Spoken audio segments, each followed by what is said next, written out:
Imagine a human army leader fighting the Demon King, and the moment he finishes him off, he dies with him and returns to life as a demon. I wonder if he'll be able to return to his human body again, and what awaits him in the demon world?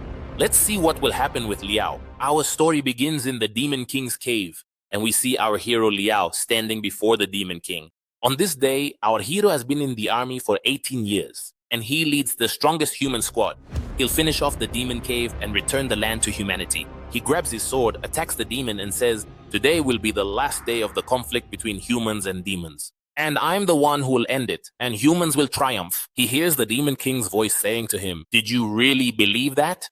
Even in death, I won't leave you." A danger warning appears on the screen next to our hero. And here, the demon explodes in a terrible explosion. Our hero then falls to the ground, and the message comes that only 2 minutes remain until he dies. And the second message says to him, "Because you were the army leader who won many battles years ago and fought for humanity on you'll have a chance to be reborn." Do you agree to be reborn? Of course, it doesn't need a choice, guys. Our hero agreed immediately, of course. He closes his eyes and hears someone saying to him, "Wake up, stop sleeping. Their army is on the way." Our hero wakes up and says, "I've been reborn." Great! That lowlife Demon King thought he could finish me off. But I'm not that easy either. But as soon as he looks at himself and those around him, he's surprised and says, "What brought me here among these ugly demons?" The old demon Yan says, "The Blue Guild is close. We must leave here quickly." Our hero is surprised and says to him, "What do you mean? Are you even talking to me, old man?" Our hero looks in the mirror and is shocked that he's turned into a demon. He shouts and says, "You piece of junk system! Didn't you say it was a rebirth? I'm the savior of humanity and my beloved wife is waiting for me at home. What kind of madness have you done?" The demons around him are surprised by his words, and the system says it's sorry because a problem occurred in the rebirth. Our hero says to it, "A problem? Then fix it quickly." The system replies that it can't fix it. Our hero continues, "Where's your customer service? Is this the kind of trash service you provide to customers? I'm going to complain about you." The system tells him it will prepare a second rebirth for him, and it appears on the screen that if he dies again, he'll be reborn as a human. But he must die in a battle, not by his own hand. We see the demon team talking about how our hero officially went crazy when he woke up, and that if humans attack someone as stupid as him, they'll finish him off quickly. But our hero is thinking about his fiancée who will marry someone else after him. And here the demon sorceress Lamia says, "There are 12 people from the Blue Guild coming towards us, and only His Highness, who is B level, can face them. We must move towards the exit, because if they catch us, they'll give us hell."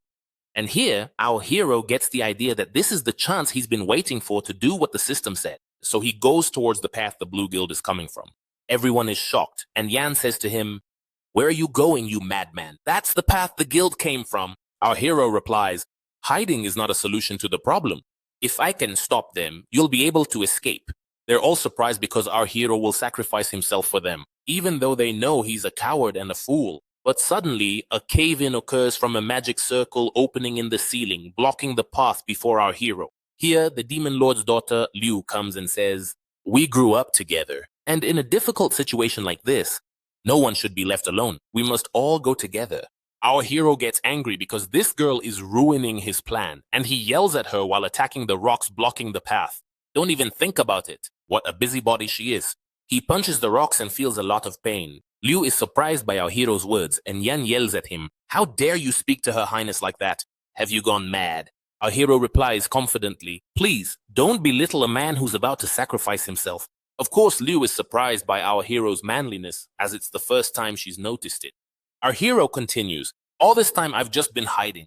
What's there to fear from humans? And since I'm a brave demon, I hope you'll let me die with dignity." Naturally, they're all shocked, and Liu's eyes well up at this great performance. Yan tells her they should leave since our hero has decided to die. A bit later, we see our hero walking down the hall and reaching the humans. Happy because he'll die and be reborn, the human squad is shocked, wondering how a demon appeared beside them, and he says, "All right, you beauties, which one of you men is going to finish me off?" Then the whole squad attacks him at once, and our hero is happy because he'll finally be reborn among humans. But suddenly, arrows hit one of the squad members, and the squad leader says, "Watch out, it's an ambush." Of course, our hero is shocked and surprised to see Yan standing there with an arrow ready for them. He says, 3 years have passed since the great battles with the Demon King. After the Demon King died and the resistance ended, humans began invading our land, and because we kept conceding, we thought we were weak against them. And you, Liao, were right this time. And our hero stands there like an idiot, not understanding a thing. He sees the demon squad and Lu, who says, "Today the demons will resist." The human squad is shocked by what's happening before them, and our hero thinks they were emboldened because of him. We see Liu has leveled up and reached A rank. Liu continues saying we shouldn't give up on each other. Of course, the humans are shocked by the promotion because they know their highest demon is B rank, but now there's an A rank one. Liu raises her hands and summons the Earth Star attack, striking the humans. A huge explosion occurs, and they all stand there looking at the spot. Our hero thinks that the Blue Guild, which the humans belong to and is a great guild, was wiped out in a second. And instead of his plan working so he could be reborn, we see he's leveled up too, gained experience, and reached D rank. Now we go to the kingdom's capital, Yun, where we see two demon leaders, and one of them, named Kao, says, "What are you saying? Did the bridge plan fail?" The demon replies, "Yes, sir. We timed it so the princess's squad would be cornered by the Blue Guild, and at the moment they lost hope, Warrior John would enter with demon soldiers and save her, appearing as a hero, and she'd fall in love with him. But suddenly, they all got a morale boost and decided to finish off the Blue Guild. They're even saying the princess has leveled up."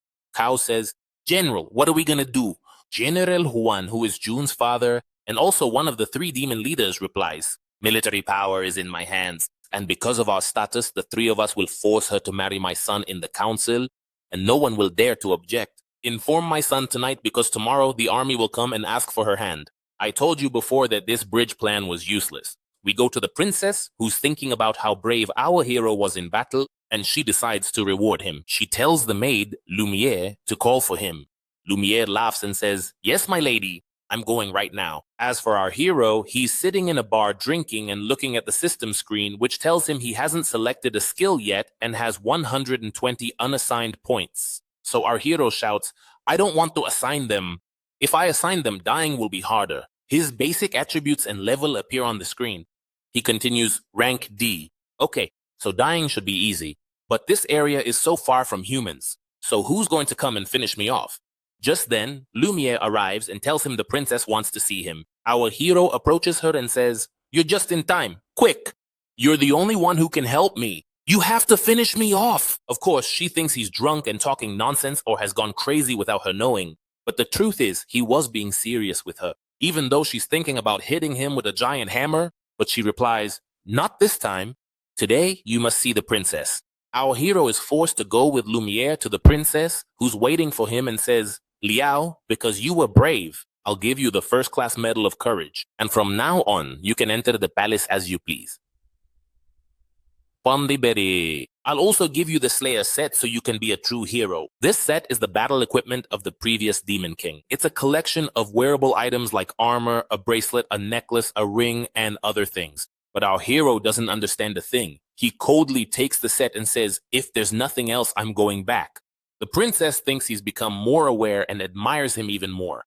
As he leaves her room, he encounters three demons. One of them is one of the big three named Ming, who's in charge of the law. Ming thinks to himself, why did she ask him to come at night just to give him the Demon King's armor? I mean, the only time he showed courage and didn't run away, it wasn't just once. A reward like this should be given in front of everyone. And this secret act doesn't show she has any royal qualities. I've served this kingdom faithfully all my life. And you, Liao, ignore me too. No reward at all. Now I'll have to side with General Huan tomorrow. Our hero says to him, "How's it going, old man?" "I'm giving you this set." Ming is shocked by what our hero says. Of course, our hero wants to die, so these things are useless to him. He continues, "The princess appreciates your efforts and ordered me to give this to you. You must take good care of it." Our hero then leaves him and walks away. Ming stands there surprised with the set in his hand and says, "I'm so sorry, my princess. Haiti Pontin, les desi MSA. How could I have thought such despicable things? I deserve to die. From now on, I'll be loyal to you for the rest of my life." We see our hero sitting on the stairs thinking he won't be able to die in this place, and that his only solution is to go tomorrow and find someone to finish him off. But he hears someone say, "Sir, you've arrived." The other person replies, "Yes, why?" "Father asked to see me urgently." Liao looks at them. It's Jun and the demon who was relaying news. The demon continues, "The general has decided to move tomorrow to lead the army with the big three demons and ask for the princess's hand for you in council. And if anyone tries to object, we'll finish them off immediately. When our hero hears this, he decides to stay until the next day. The next day in the meeting hall, we see the demons gathered with the princess, the three leaders, and Jun all beside her. Liao sits there bored by the dull meeting, wanting them to get to the point he heard about yesterday. Cao says, the princess mourned the demon king for 3 years, and now she's returned to the palace, and this matter deserves celebration. The human army is about 150 kilometers away and always ready. And because of the great general's protection in the city is always safe. The princess replies, the great general is truly a great person. Since my grandfather's time, he's led the army and protected the kingdom. He must receive a large reward. The general replies, since the princess wants to reward me, then I have only one request. John, come over here. I hope the princess will grant my son John a marriage proposal since you two grew up together. And the princess says as John approaches, wow, I haven't seen you in 3 years. Are you in love with someone, John?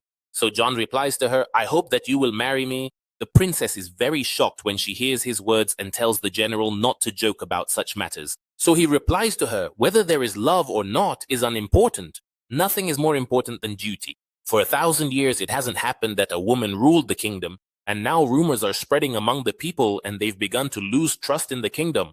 And as long as the princess is on the throne, many problems will occur. But if you marry John, then the people will be silent.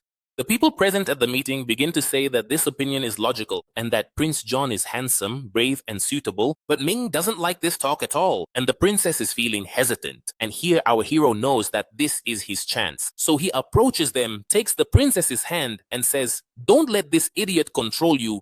Anyone has the right to seek their own happiness. You, boy, who gave you the audacity to speak this way in front of the leaders? Ming is shocked by our hero and what he is saying. And the princess says, I am sorry, general. But the general replies that he has served the kingdom with all sincerity, and he is one of the great demons. And this was for him a reward in front of all the demons. And he asks the princess to think before she answers. Here, Yan points his arrow at the general and tells him to back off and stop pressuring the princess. And Ming also tells him to watch his behavior, so the general replies, the military authority is in my hands. Who would dare to confront me? The princess says, everyone wait, what the general said is right. I agree now. So our hero laughs and says, you really are a stupid one. You gave up so easily, you fool. You didn't inherit any of your father's royal dignity. What is it that scares you about this man? So the general approaches him and says, what? Who are you, boy? And here our hero spits on the general and says to him, you are a servant? Did you forget who gave you this military authority? And now you've become full of yourself, thinking you're strong with power and can oppress people, huh? Besides, this princess is great and her status is high among the people. A beautiful princess. What is your son's value compared to her? So the general replies that our hero's words are meaningless and that no one is suitable for her but his son. Our hero says, I won't hide it from you. To be honest, we agreed 2 days ago when we were in the cave that the princess and I would marry. Of course, our hero is waiting for the general to finish him off after those provocative words. Yan is shocked at how our hero is mocking the general, and people are talking about how they heard Liao was the one who saved the princess when she was surrounded by the Blue Guild. The general approaches our hero and says, do you want to die, boy, for insulting the general publicly? And now you're insulting the princess. You are despicable and deserve to die, and I will finish you off, you animal. And here we see the general activating the energy in his hand, and people start to flee because his attack is destructive. He strikes our hero in the stomach, who thinks that he's finally going back to his beloved Helena. A huge explosion occurs afterward, and they all stand watching to see what happened to him. But to their surprise, our hero emerges without even being wounded. So John gets angry because our hero was supposed to die. And it appears on the screen that our hero won the title of Military Demon Commander, and his level became A, and he has a passive defensive skill.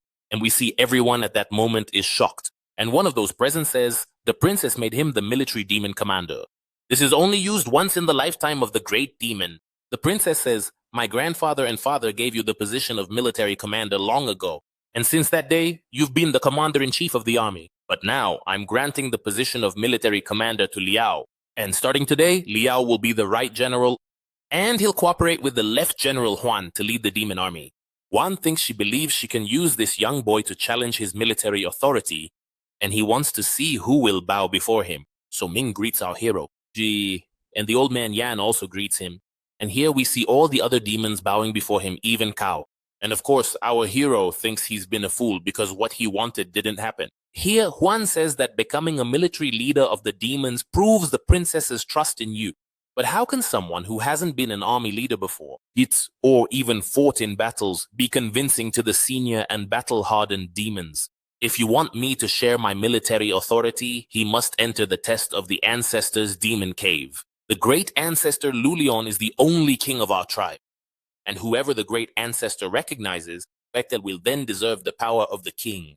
And if he can pass the ancestor's demon cave, I will present him with the military symbols myself. Yan says to him, "Oh, you cunning fox. No one has come out of that place for 100 years. What are you planning?" Ming says, "General Liao has proven his worth now, and we obey the orders of the great demon. Do you want to disobey orders?" The princess replies, "This is not right. This cave has been a forbidden area for a long time. Whoever goes there dies. And this won't prove anything." Of course, as soon as our hero heard that it involves death, the idea entered his head. Huan laughs and says, "I take it you're all cowards then?" Our hero replies quickly, "The great general is right.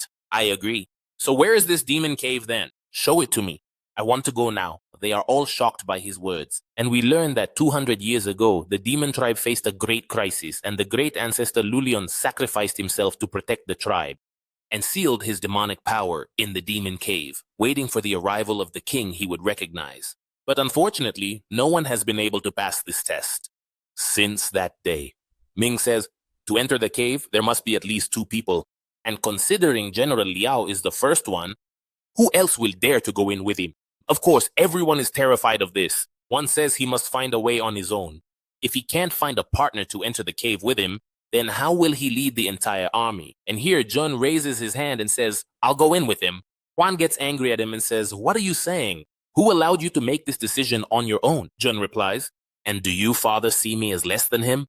Whoever the great ancestor recognizes deserves the power of the king. And if a king is to appear in the kingdom, it must be me." People see that Jun is truly brave. And he's the only one who can enter the cave. But Juan is not satisfied and fears for his son's life. A little later, we see Cao talking to Jun, saying, "That decision was correct. Who is this boy Liao but a lucky one who lacks true power? Unlike the prince, who has been a star since he was young, we can't let someone like him grow. While you're on this mission inside the demon cave, you can find the right opportunity and finish him off." Jun tells him he knows what he'll do, and we go to another place. Our hero is with Lemire and Yan. Lemire tells him that Prince Jun is very selfish and won't allow a young man better than him to exist. That's why he might finish him off from behind. Our hero is happy because his chance of dying is increasing more and more. But Ming enters, calling out to our hero, saying he brought him magical and healing potions because the demon cave is very dangerous and he must stay safe.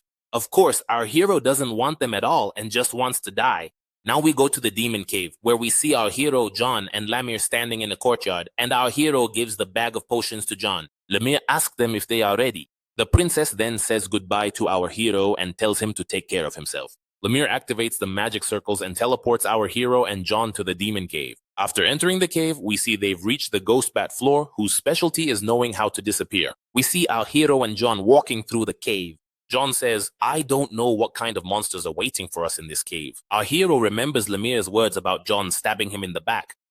So he stands in front of him and says, "Wow, I have no defense at all. I'm only wearing my clothes, and my defense is very weak." John is surprised by his words and how he exposes himself so easily when they barely know what monsters are around them. But our hero thinks John must finish him off now. Indeed, John pulls a sword from his arm and says, "The flower," as a small flower passes by our hero. John runs past him at incredible speed toward a large bat standing ahead, then jumps and finishes it off. Our hero doesn't understand what's happening around him. Suddenly, all the bats in the cave attack them, and there are a great many of them. John takes out the flower again and throws it into the air around the bats, and snaps his fingers, causing lines to emerge and connect, slicing through all the bats and finishing them off. John says, "You knew there were ghost bats, didn't you? That's why you made a plan to expose yourself so they'd appear. And then you left it to me, the strongest demon, to finish them off in one blow. But don't think for a second that this move will make me follow you." Our hero looks at him, dying of rage, and says, "Oh, bravo to you. You're using your brain in a magnificent way. Honestly, you're very clever." John finishes off the rest of the bats with the flower and sword, while our hero stands there frustrated, thinking that when he exposed himself, he wanted John to finish him off. But the idiot misunderstood and thought they were working together, and all the monsters are attacking him because he's the only one finishing them off. In this case, neither John will finish off our hero, nor will the monsters do that to him. So he decides to draw the monsters toward him so they can finish him off. He looks at the system screen. He has 480 attribute points, but they haven't been distributed yet. John continues on his way, saying that this is the last part of the map. He's wondering why our hero hasn't done anything yet, thinking he might lack power and is still looking for experience. But suddenly, the ground shakes beneath them and a danger notification appears for our hero, activating a level challenge, the Battle of the Demon King's Guardians. The challenge level is A and the duration is 20 minutes. Their mission is to withstand the attack of the Demon King's Guardians. And these Guardians have no weaknesses. At that moment, the gods appear directly in front of him. John throws the flowers at them, but one of the gods has fire powers and sets the entire flower ablaze. John is shocked by what happened, and the guard prepares himself to strike. And indeed, he hurls a fire stone toward John, so the stone hits John. After the fire subsides, we see him standing unaffected, but he's shocked when he sees arms emerging from the fire, wrapping around him until he's unable to move. He looks at our hero and says to himself that when he saw he was in trouble, he couldn't intervene, right? Is it possible that he's really weak and has no power? I thought he was much better than that. Of course, our hero is still focused on the screen, distributing his attribute points, and we see that he put them all into attack. As a result, his defense has become very weak. He did this on purpose to cause damage and lure them in so they could finish him off. At this moment, John is angry and says, "I'll make them feel my strongest attack." With all his strength, he pulls on the arms wrapped around him and breaks them. A lot of spikes come out of him. They all go towards the monster and land around it. Jun says, while cracking his knuckles, "Explosion!" All those spikes explode. But the monster has a very high endurance. Jun is shocked because he couldn't even destroy the monster's armor.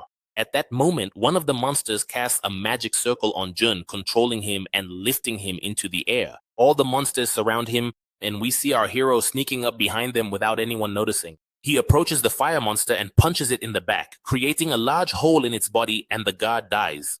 The other monsters are surprised at how easily their comrade died and leave Jun to attack our hero. So Jun falls to the ground and looks in amazement at our hero, who managed to finish off one of the gods. But of course, his stupidity is the reason, because he put all his attribute points into attack power, and that's what allowed his strength to actually finish off a monster. Jun is also surprised at how he finished off the monster with a single blow, but he realizes that these monsters' weaknesses are in their backs. And that's why our hero didn't attack from the start. He says to himself, this guy predicts everything from the start, as if he's hiding his power so the Demon King's gods attack me, and then he can reveal their weaknesses. Well done. Of course, because our hero finished off one of the gods, this made all the monsters angry, and they considered him their primary target. They all stand around him, so our hero smiles and says to himself, finally, it seems my plan succeeded. Now they'll all attack me.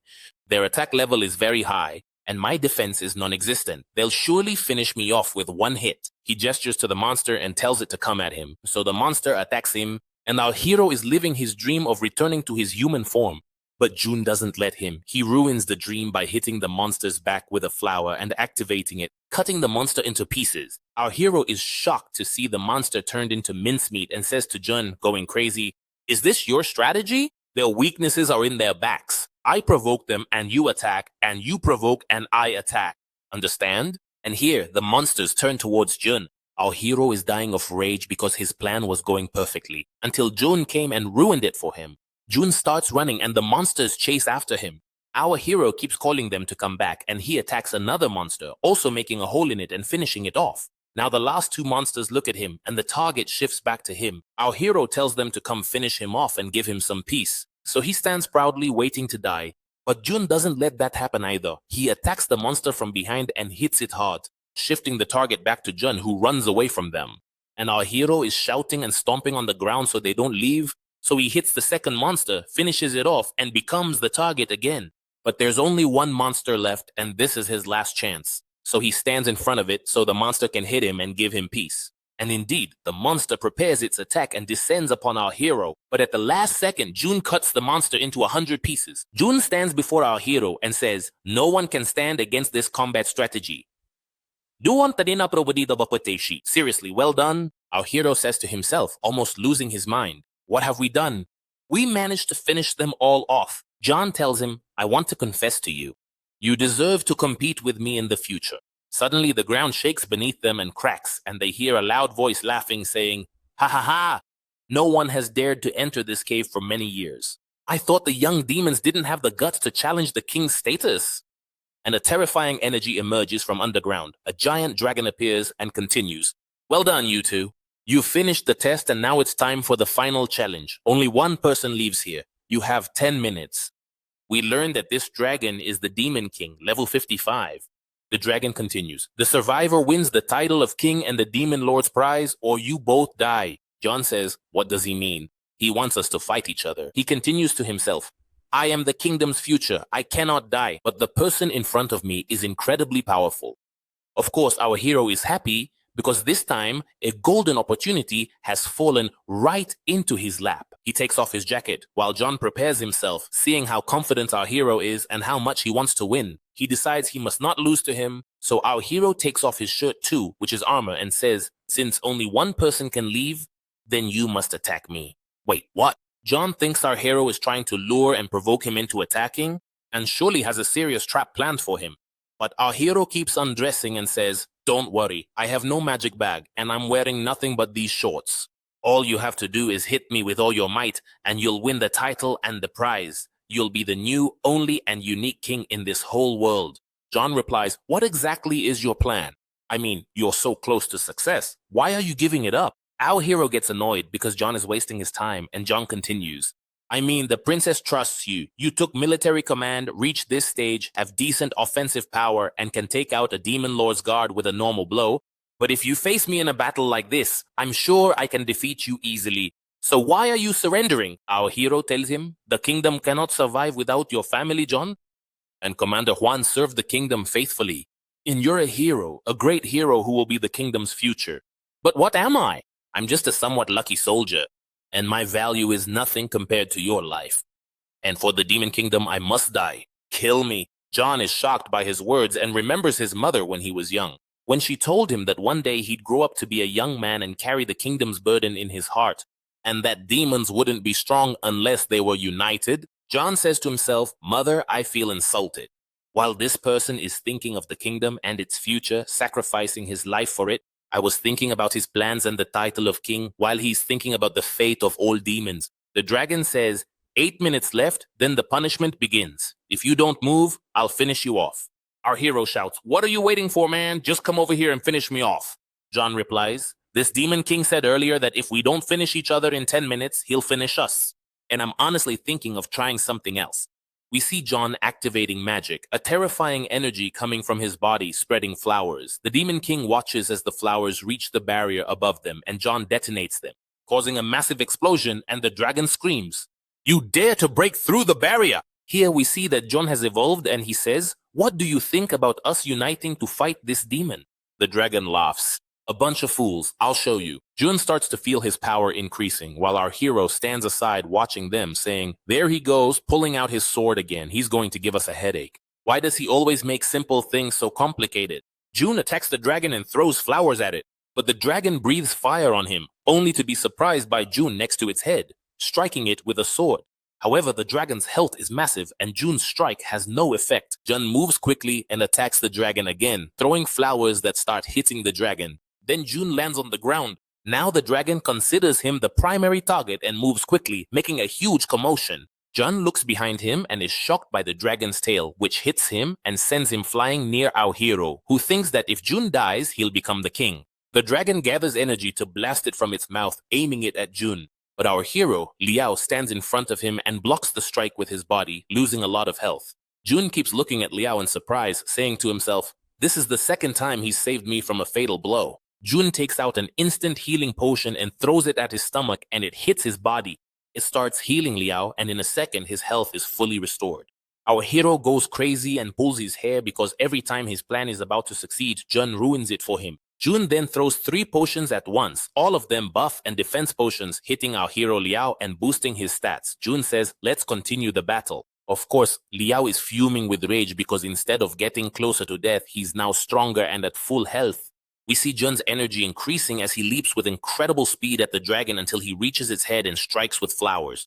But the dragon hits him and throws him to the ground. So Liao runs toward him and immediately stands in front of the dragon to protect Jun, and the dragon aims its strike at our hero Liao again. Liao starts losing health from the dragon's strike, But suddenly Jun hits him with another healing potion. Our hero goes crazy because of him. The battle continues until the dragon's health drops below half. Jun stands next to Liao and says, if we keep going like this, we'll be able to finish off the Demon King. But it appears on the screen that the king has activated a passive skill, which is a level 555 skill. This gives him 100,000 points of healing, restoring his health to what it was at the beginning. Within a minute, Jun is shocked by this extraordinary skill. He knows that if he keeps attacking, he won't be able to keep up with its healing speed. The dragon laughs and says, how dare you weaklings think you can finish off the Demon King? It roars loudly, making them lose health from the power of the roar. The dragon continues, against absolute power. Bravery does nothing. The dragon's last attack caused a poisoned state, making them lose a lot of health. Even the buffs wear off and they both fall to the ground. Jun tries to use full healing but can't because it's only allowed once a day. He tells our hero Liao that all the potions are gone. The dragon is then preparing a new blast from its mouth. Jun says, we've lost. Our hero replies with a smile. No, we haven't lost yet. There are 10 minutes left. If one person survives, then the other can complete the challenge. You can still win the title of king. Jun asks him what he means, but our hero grabs him by the shoulder and throws him away, saying, you must stay alive for the future of the demons. True, you're one of the demons, but you're a good person. Jun is screaming just before the dragon's attack reaches our hero. At that moment, the dragon's flame arrives, and our hero disappears behind it. A moment later, a light from above shines on Jun, who looks at it in shock. The dragon laughs and says, congratulations! Finally, someone has managed to complete the ancestors' trial. Long ago, the ancestors sacrificed their lives to protect the demon folk. Naturally, the most vital skills were in the cave, awaiting a worthy warrior. The screen displays his rewards, and among them is the dragon's flame. The dragon continues, yet for 200 years, every demon who passed the trial killed each other at the end to win the title. Even if one survived, they wouldn't be fit to be a king. But you two supported each other and chose to face me together.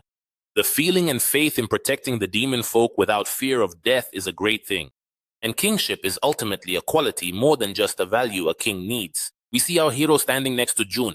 A message also appears to him with the things he won. But our hero wins the 100,000 point healing. Our hero looks at the screen, unable to process what's happening. News reaches the princess and the leaders that Jun and our hero finished the ancestors' cave trial in a short time. Kao says, this means the ancient prophecy has been fulfilled. The prophecy that said, in this generation, the demon king who will unite them all will appear. Princess Liu says, the last one to hold this title was from our family, Demon King Liu Lion. And from among all the demons in the world, only one true king is born, but only at very distant intervals, and a royal aura will appear around him, unlike other demons. And after he goes through all the troubles in the world, he will ultimately be a figure all demons revere. Leader Huan says, it's no surprise my son is exceptional and would become king. It's only natural for him. I really underestimated that boy. The demon who brought the news replies, I'm sorry, but it's not Master Jun who became king. Nein, Ian, you were Sadie. It is actually General Liao. They are all shocked as soon as they hear this news. At the same time, we see our hero sitting in a bar drinking away. A bit later, we see him leaving, thinking about the skill he won from the battle with the Demon King, which is the 100,000 point health bar. He says, this health bar has really messed me up. I won't be able to die like this, and I can't become human again. I miss you, Helena. Our hero continues into a market and feels someone watching him from behind a wall. But when he looks, he finds no one there. It's a little boy who is standing behind the wall. When the boy looks again to see our hero, he's startled to find him staring and shouting at him. Are you spying on me? The boy is terrified, falls to the ground and says while crying, you didn't scare me. I'm not afraid of you. Of course, this boy, everyone, is the demon Xiao. Our hero asks him why he's following him, so Xiao tells him, I wanted to ask a favor, that you come with me to the Billing Demon Cave. And I'm ready to be your servant. Xiao gives him a paper saying he's won 3 wishes. He must bring this message to the cave to be able to claim the 3 wishes. So our hero asks, what's the story with this cave? A man from the street is standing next to him, looking at the message. Xiao continues, when I got this message, I went to the cave right away. But they told me if I couldn't fully transform and become big, they wouldn't let me in. And by chance, I saw you coming out of another cave. So you must have a way to help me get inside. The man standing next to them says they're scammers. It's obvious from the message. Our hero says to Xiao, do you think you can achieve everything? I've heard before that there's a wishing fountain that grants wishes, but I didn't expect it to be real. Shao replies, I paid 50,000 for the membership and did many tests, and now I have a chance. The man next to them keeps warning them it's a scam, and he thinks it's so easy to steal from kids. Shao says, this is my last chance. I paid all the money I earned from work to get this paper. My mom has a heart condition and only 1 month left, so I must find a suitable demon heart for her quickly. The man says the boy's situation is tough, but no fool would go with him. Here our hero says, I'll go with you, but first you'll give me one of these 3 wishes. The boy agrees to give him 2 wishes instead of 1. And of course, all our hero wants is to become human again. The 2 of them walk away, leaving the man standing there saying to himself, so they only let you in if you're big. Isn't this that scam gang that's been operating for a while? After a while, we see our hero and Shao reach the cave door, and our hero holds the paper up to the scanner, the door opens, and they both enter. At the same time, someone is watching them on camera and says, we have a new catch. Lock the door tight and get the net ready. Don't forget, we don't want to be too hard on them because if they die, we gain nothing and we need them for labor. After they enter the cave, the door closes behind them. They both look at the door, and there's a demon standing behind them who attacks and hits our hero. Of course, our hero is unfazed because his health is 100,000 and he says, how's it going? So this is Billing Cave. The demon who hit him thinks our hero is faking it because he stayed so calm after taking such a powerful blow. There are 3 more demons around him as well. Our hero continues. We came to get our wishes. Did we come to the wrong place or something? The demon laughs and says, are you dreaming? Greedy fools like you are the ones we trick the most. Use your head. Where in this world is there something that grants wishes? Shao replies, cut the nonsense. Where is the demonic wishing fountain? Bring it to me now. The 4 demons laugh and tell him that story is for little kids and they can't believe he fell for it. Their leader arrives and says they're the largest organ trafficking organization in the kingdom, and they trick fools like them into coming to the cave. And if he behaves, he could work for them as a slave for life.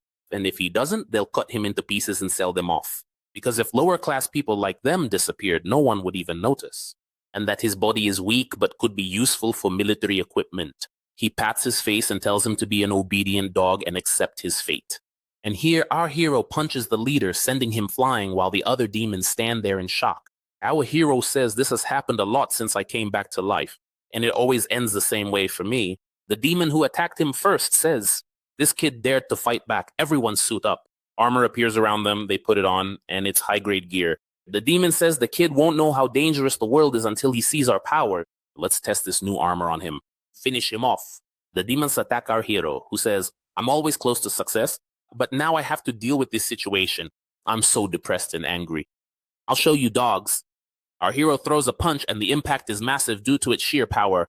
We see the demons on the ground, their armor completely shattered. Our hero is crying in a fit of rage, stepping on the head of the demon who attacked him. The other demons apologize and beg him to let them go, claiming they were forced into it. They were also deceived, just as he was. The power behind this organization is immense, and they can't escape it. Of course, our hero was drunk this whole time. At that moment, he snaps out of it and says, immense power? The demon under his foot replies, I'm afraid to tell you who's behind us. You'd die of fright. We're backed by someone in a very high position in the kingdom.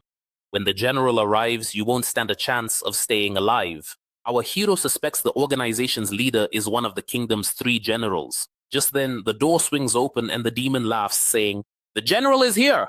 Prepare to die! Our hero looks at the door as a general enters and asks, are you the one causing all this noise?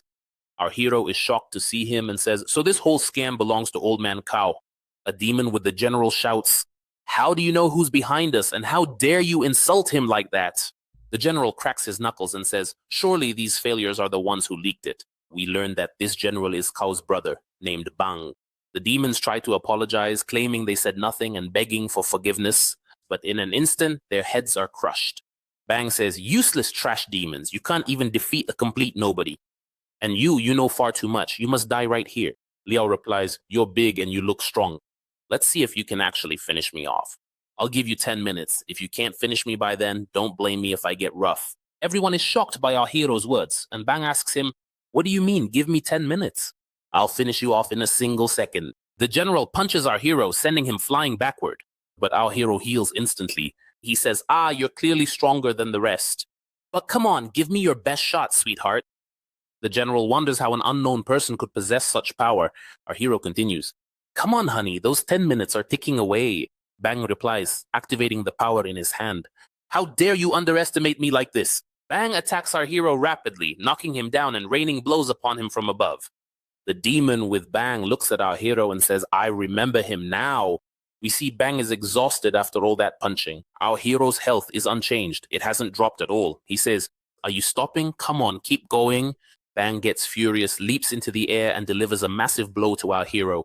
Then our hero's passive skill activates. After 15 hits, the attacker suffers recoil. Bang's health drops significantly. He jumps back and asks, what's with this kid? The demon tells him, oh, I know who he is, boss. This is the kid who challenged Great General Han back at the palace. But I heard he went to the ancestral cave. How is he still alive? And why is he even here?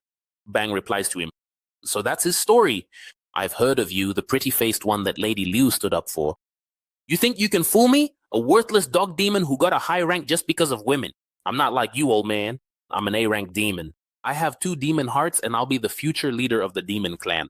At that moment, Bang activates the ice shield and calls out to our hero saying, come on, baby, come on. Bang raises his hand in the air, gathering energy, then brings it down on our hero and starts hitting him. The passive skill activates over and over again. And Bang starts losing his health. Finally, a notification appears for Bang activating near-death protection. So his companion demon starts crying. Bang sits on the ground and says, what does this mean? What's happening? I don't understand. Then our hero stands up and tells him the 10 minutes are up. Bang replies, how is your health still the same? Our hero asks him if that's all he's got. Bang answers, terrified, yes, that's all I have, and I gave it all to you. I'm sorry for letting you down. Please, brother, don't hurt me. I want peace. I'll give you anything you ask for. Our hero threatens to punch him and says, I want you to finish me off. Bang is shocked and says, please, no joking. Who exactly are you? At that moment, Kao enters through the door and says, General Aemon. The companion demon says, sir, save the general, he's your brother. Kao continues, he brought this on himself, his life or death. That's in General Liao's hands, and I have nothing to do with it, General Liao.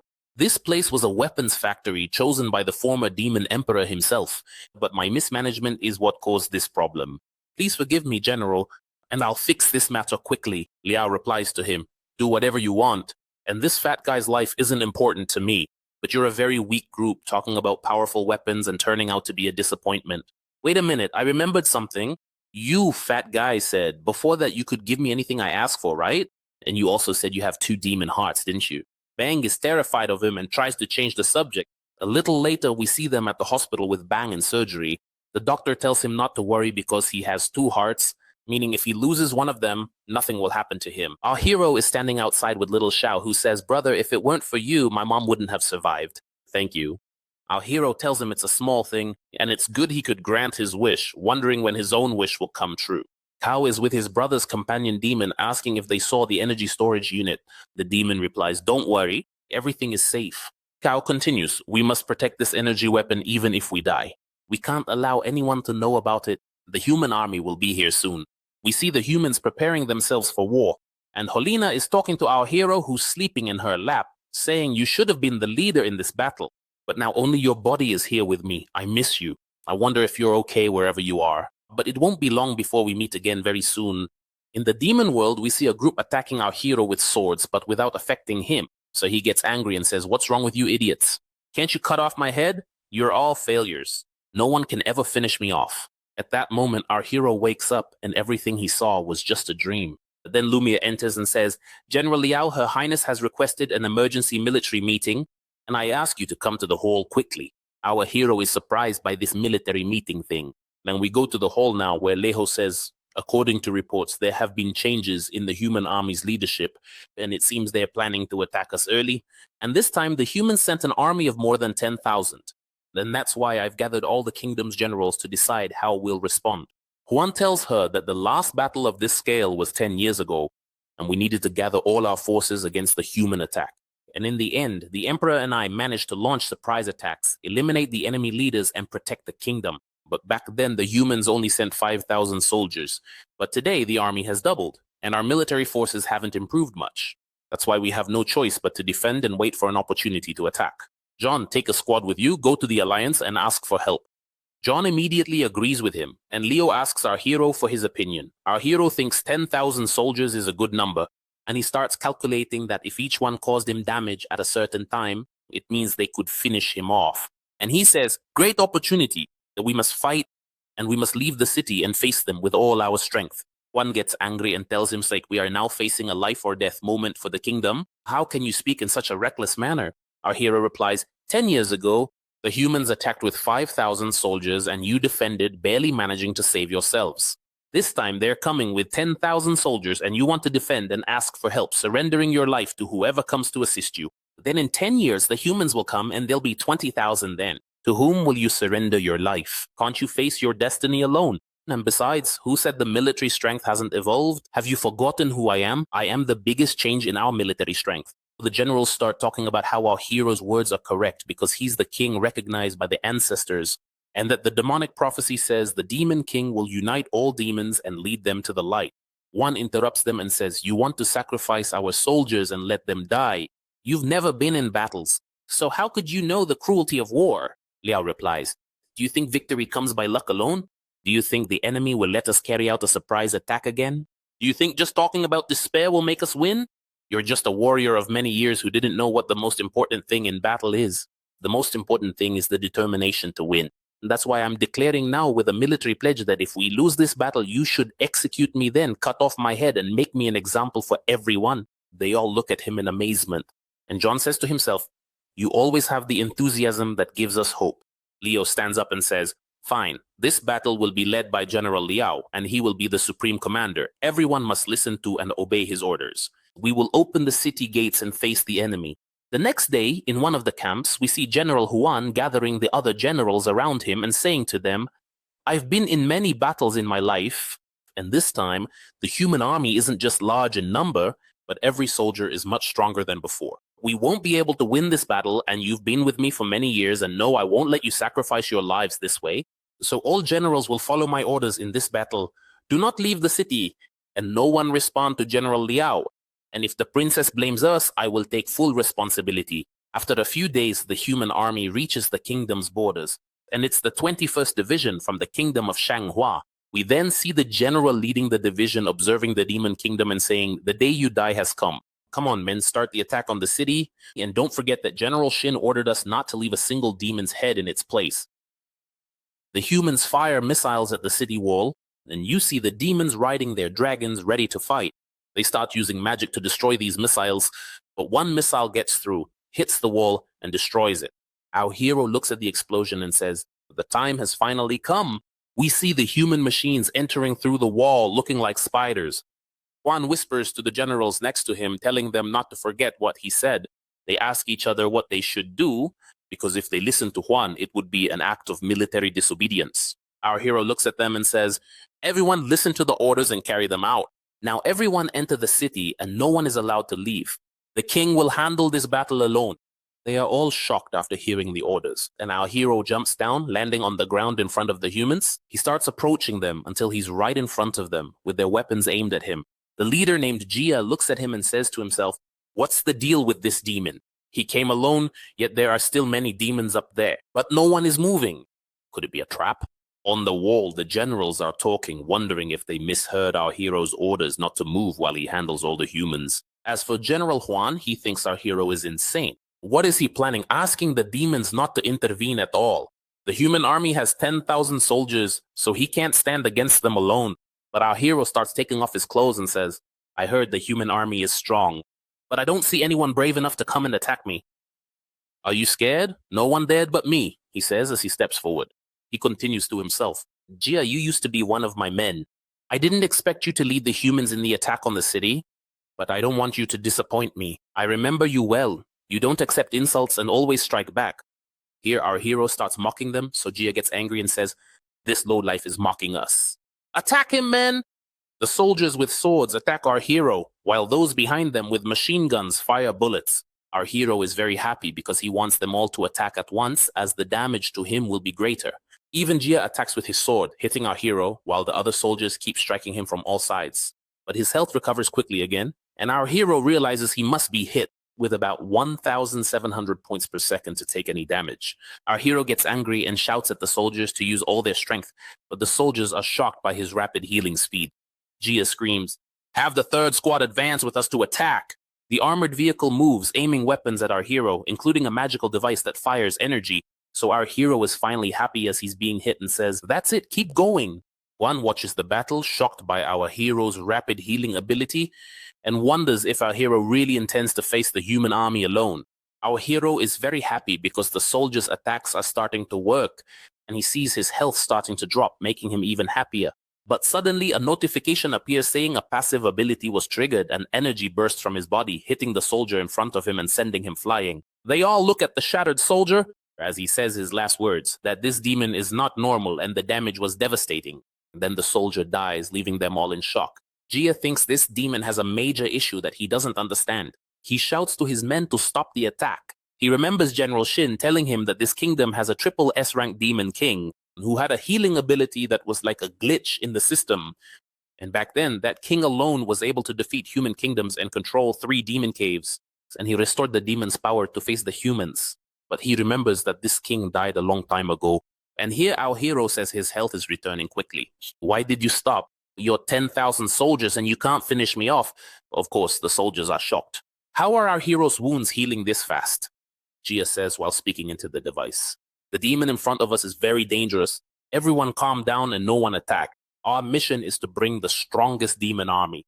And now our mission is accomplished. Let's head back now to minimize our losses." Indeed, the army turns and starts retreating while our hero stands there very surprised and going crazy. Lemire and Yan are standing on the wall. And Lemire says, "Are they retreating? All royal guards follow me. Don't let these humans escape." Yuaini, she mounts the dragon and flies off with all the guards flying behind her. Jun is standing next to them and tells one of the guards, "Execute a full army attack." Our hero looks back and is shocked to see the dragons coming towards him. Jia is also shocked and screams, "What happened? Why did they all attack suddenly? I used my ability and I can't use it again." General Huan is looking at him, feeling that he has grown old, and the youth these days have the courage and wisdom and deserve the king's position. And he says, "Men, everyone join now and follow General Liao's orders. This time we must make sure these insects don't return." All the demons with him agree.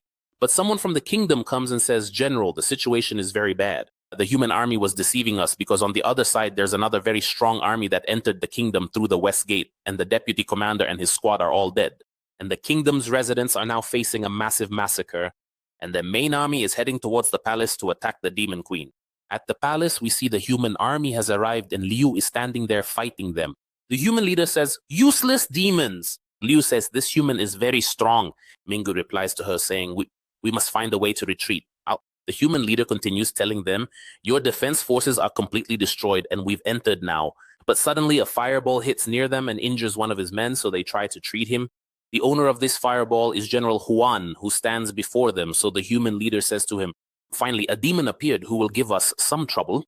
All right, let's start practicing with him." The leader's aura appears around him, and the general realizes his power is much higher than the other humans, and that he must finish the battle quickly. He activates his energy and transforms into an A-rank dark dragon. As for the South Gate, the battle between demons and humans is ongoing, and our hero stands before the door and says as he enters the kingdom, "So you're playing with me. Since I've been in this body, it's like I'm cheating. Any way I try to die results in failure. What exactly do you want from me?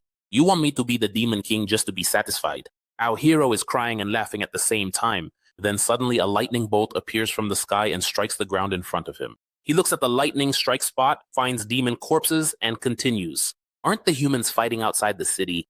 When did the demons enter here?" He hears a demon's voice telling the humans holding him, "Please let my daughter go and I'll give you anything." The human stepping on his head replies, "Even if I don't let her go, you'll give me everything anyway." His comrade is carrying the girl and her father is reaching out and screaming for them to let her go. But the human above him stabs his hand with a sword and says, "The victor becomes a king and the weak becomes a thief." And suddenly our hero kicks the human in the face, sending him flying away. His comrade says, "Look, the demon is back to die. Let's finish him off." They leave the girl on the ground and both attack our hero, who thinks that even if the war is cruel, and even if the victor is a king and the weak is a thief, the human army prevents what they were about to do. So our hero strikes them both and depletes their health. The human is shocked that a normal attack did this to them and wonders who this demon is, because something is wrong. Our hero sits on top of him and says, "Speak, kid, which legion do you belong to?" The man replies, "We are all from the 21st Legion, Unit 511. Here, our hero is shocked because this is his own unit. So he stands up and leaves them both, and they immediately retreat. Our hero says to himself, something is wrong. I feel like something isn't right. Suddenly, he hears the humans screaming and finds the demon they were torturing, finishing them off. He continues thinking to himself, when I look at this place, I feel like I've been here before. The kingdom of Yun. It is the kingdom of Yun. He hears a boy crying, saying, they killed my mommy. His father replies, it's okay, my dear, I'm still with you. The rain starts to fall, and our hero sees General Huan, who has turned into a dragon. Our hero remembers the kingdom when it was here 6 years ago, and he was with the Bengal military unit to fight the demon kingdom called Yun. That day, he was able to defeat the dragon Huan, and the victory was so easy that he almost forgot the battle. Now our hero realizes he has returned to the past 6 years ago. He asks himself why he isn't the army commander, what happened, and where his body is now. We see Holina with our hero's body before her saying, Liao, the hatred between races will be immense, and you are different from them. You are fighting to defend, but they fight to take revenge and steal. This war is a very terrible thing. Our hero stands among the corpses and thinks, the old Unit 511 was a disciplined army with faith. After we defeated the dragon, we pardoned all the demons. He looks ahead and sees humans trampling on demons, including Shao and his mother. His mother tells him to run away quickly, and he leaves her at that moment. The human holding her strikes her with energy, and she loses consciousness. This human is the deputy commander of Unit 511, named Yong. He was previously in prison for violating military law. Carrying Sao's mother, he says, these demon women are so beautiful, man. Our hero looks at him, thinking that something has happened. And this is something he can never forgive. We go back in time a bit to the day Jun was born. He sees the general entering, looking very happy. All the demons are surprised to see him so excited. He holds his son and says, you must grow up in peace, my dear. I will protect you and the kingdom of Yun all my life. Back to the battle, we see him flying and facing the human leader, saying, I won't let the world's scum destroy our kingdom. But the human leader isn't interested, seeing him as just an ordinary dragon with decent health. He readies his sword, jumps quickly, and attacks the dragon. He strikes with such rapid blows that the dragon can't even see him before he lands back on the ground. The general reverts to his normal form, falls, and thinks, how does this person have such power? It seemed like he was just playing with us earlier. His strength is unparalleled. No one can stand against him. The human leader says, you weren't what I expected. You've disappointed me. And now you must die. He raises his sword and brings it down on the general, but suddenly his attack is blocked. The general wonders what happened. He looks back and says, what brought you here? Have you gone mad? Jun, who blocked the leader's attack, replies, of course, I'm here to finish him off. The general continues, impossible, you fool. You can't stand against him. Won't you stop this recklessness of yours? So Jun interrupts him and says, foolish, reckless, I can't do anything. That's how you've seen me since I was a child. To that extent. So I'm worthless in your eyes. The general remembers when his son Jun saw him as the greatest hero in his life because he was the great military leader. And he also remembers when he took first place in his studies, but he didn't care.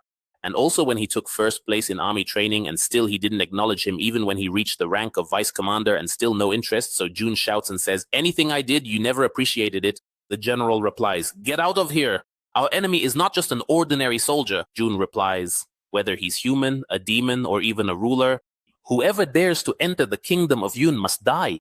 And here Jun attacks the human leader, while the general reaches out toward his son and says to himself, you madman, you don't understand the power of humans.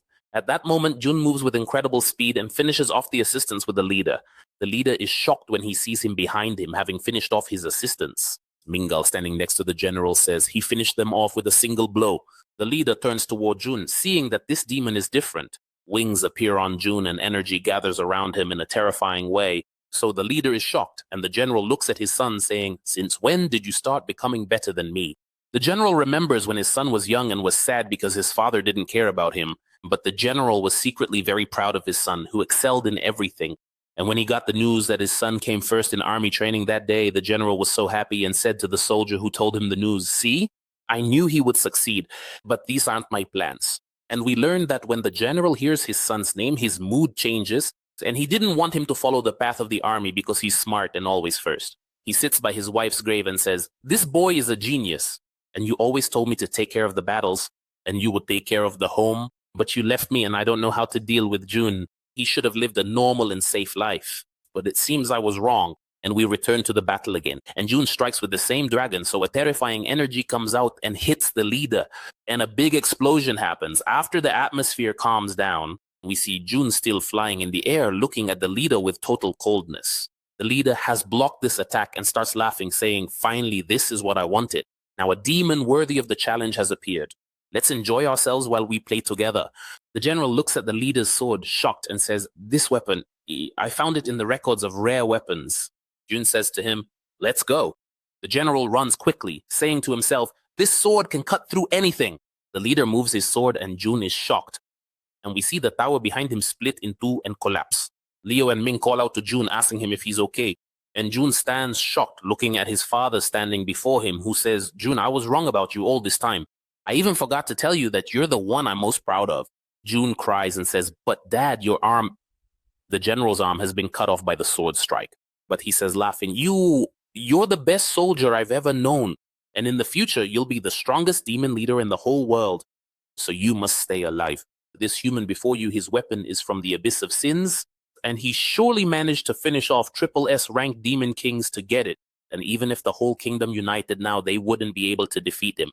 But I have one final plan from many years ago, the kingdom's future, your absolute shield." Jun says, "But Dad, with this plan, you'll sacrifice yourself." The skill the general will use is called core fission. At this moment, the general remembers his son as a child when he told him he'd live a safe life and he'd protect him forever and preserve the kingdom. And here, Meng runs and grabs Jun to pull him away, saying, "Don't waste the general's sacrifice." The commander says, "You want to escape? What is this nonsense? I don't like your performance. I want to see despair on your faces." And he raises his sword to strike them.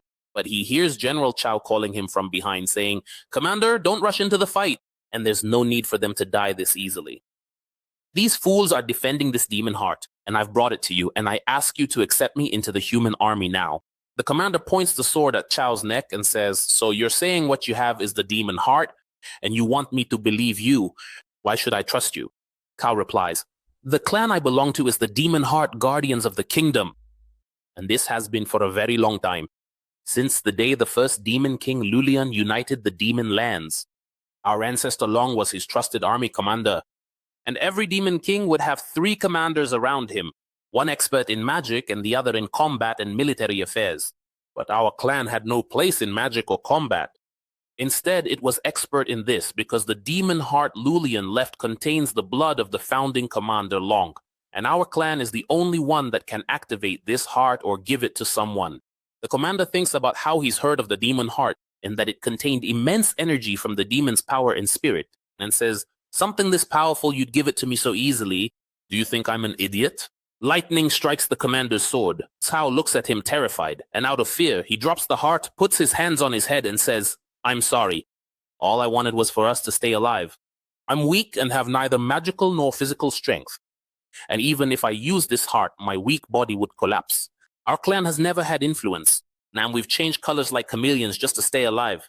Leo is crying and says, "Uncle Chao, have you gone mad? This human killed us. He even cut off your only brother's head with his own hands." The commander goes and steps on General Bang's head and says, "Was this fat guy your brother?" He kicks his head and it lands in front of Chao, who transforms, looking like a madman, and says, "He deserved what happened to him. How dare he provoke those who are stronger than him? We know humans, no one defeats them. Why fight them? But the one who goes with the flow is the one who wins in the end, right?" The commander laughs and leans down to take the heart, saying, "Yes, that's right. And handing over this treasure was a wise decision, so I'll take it."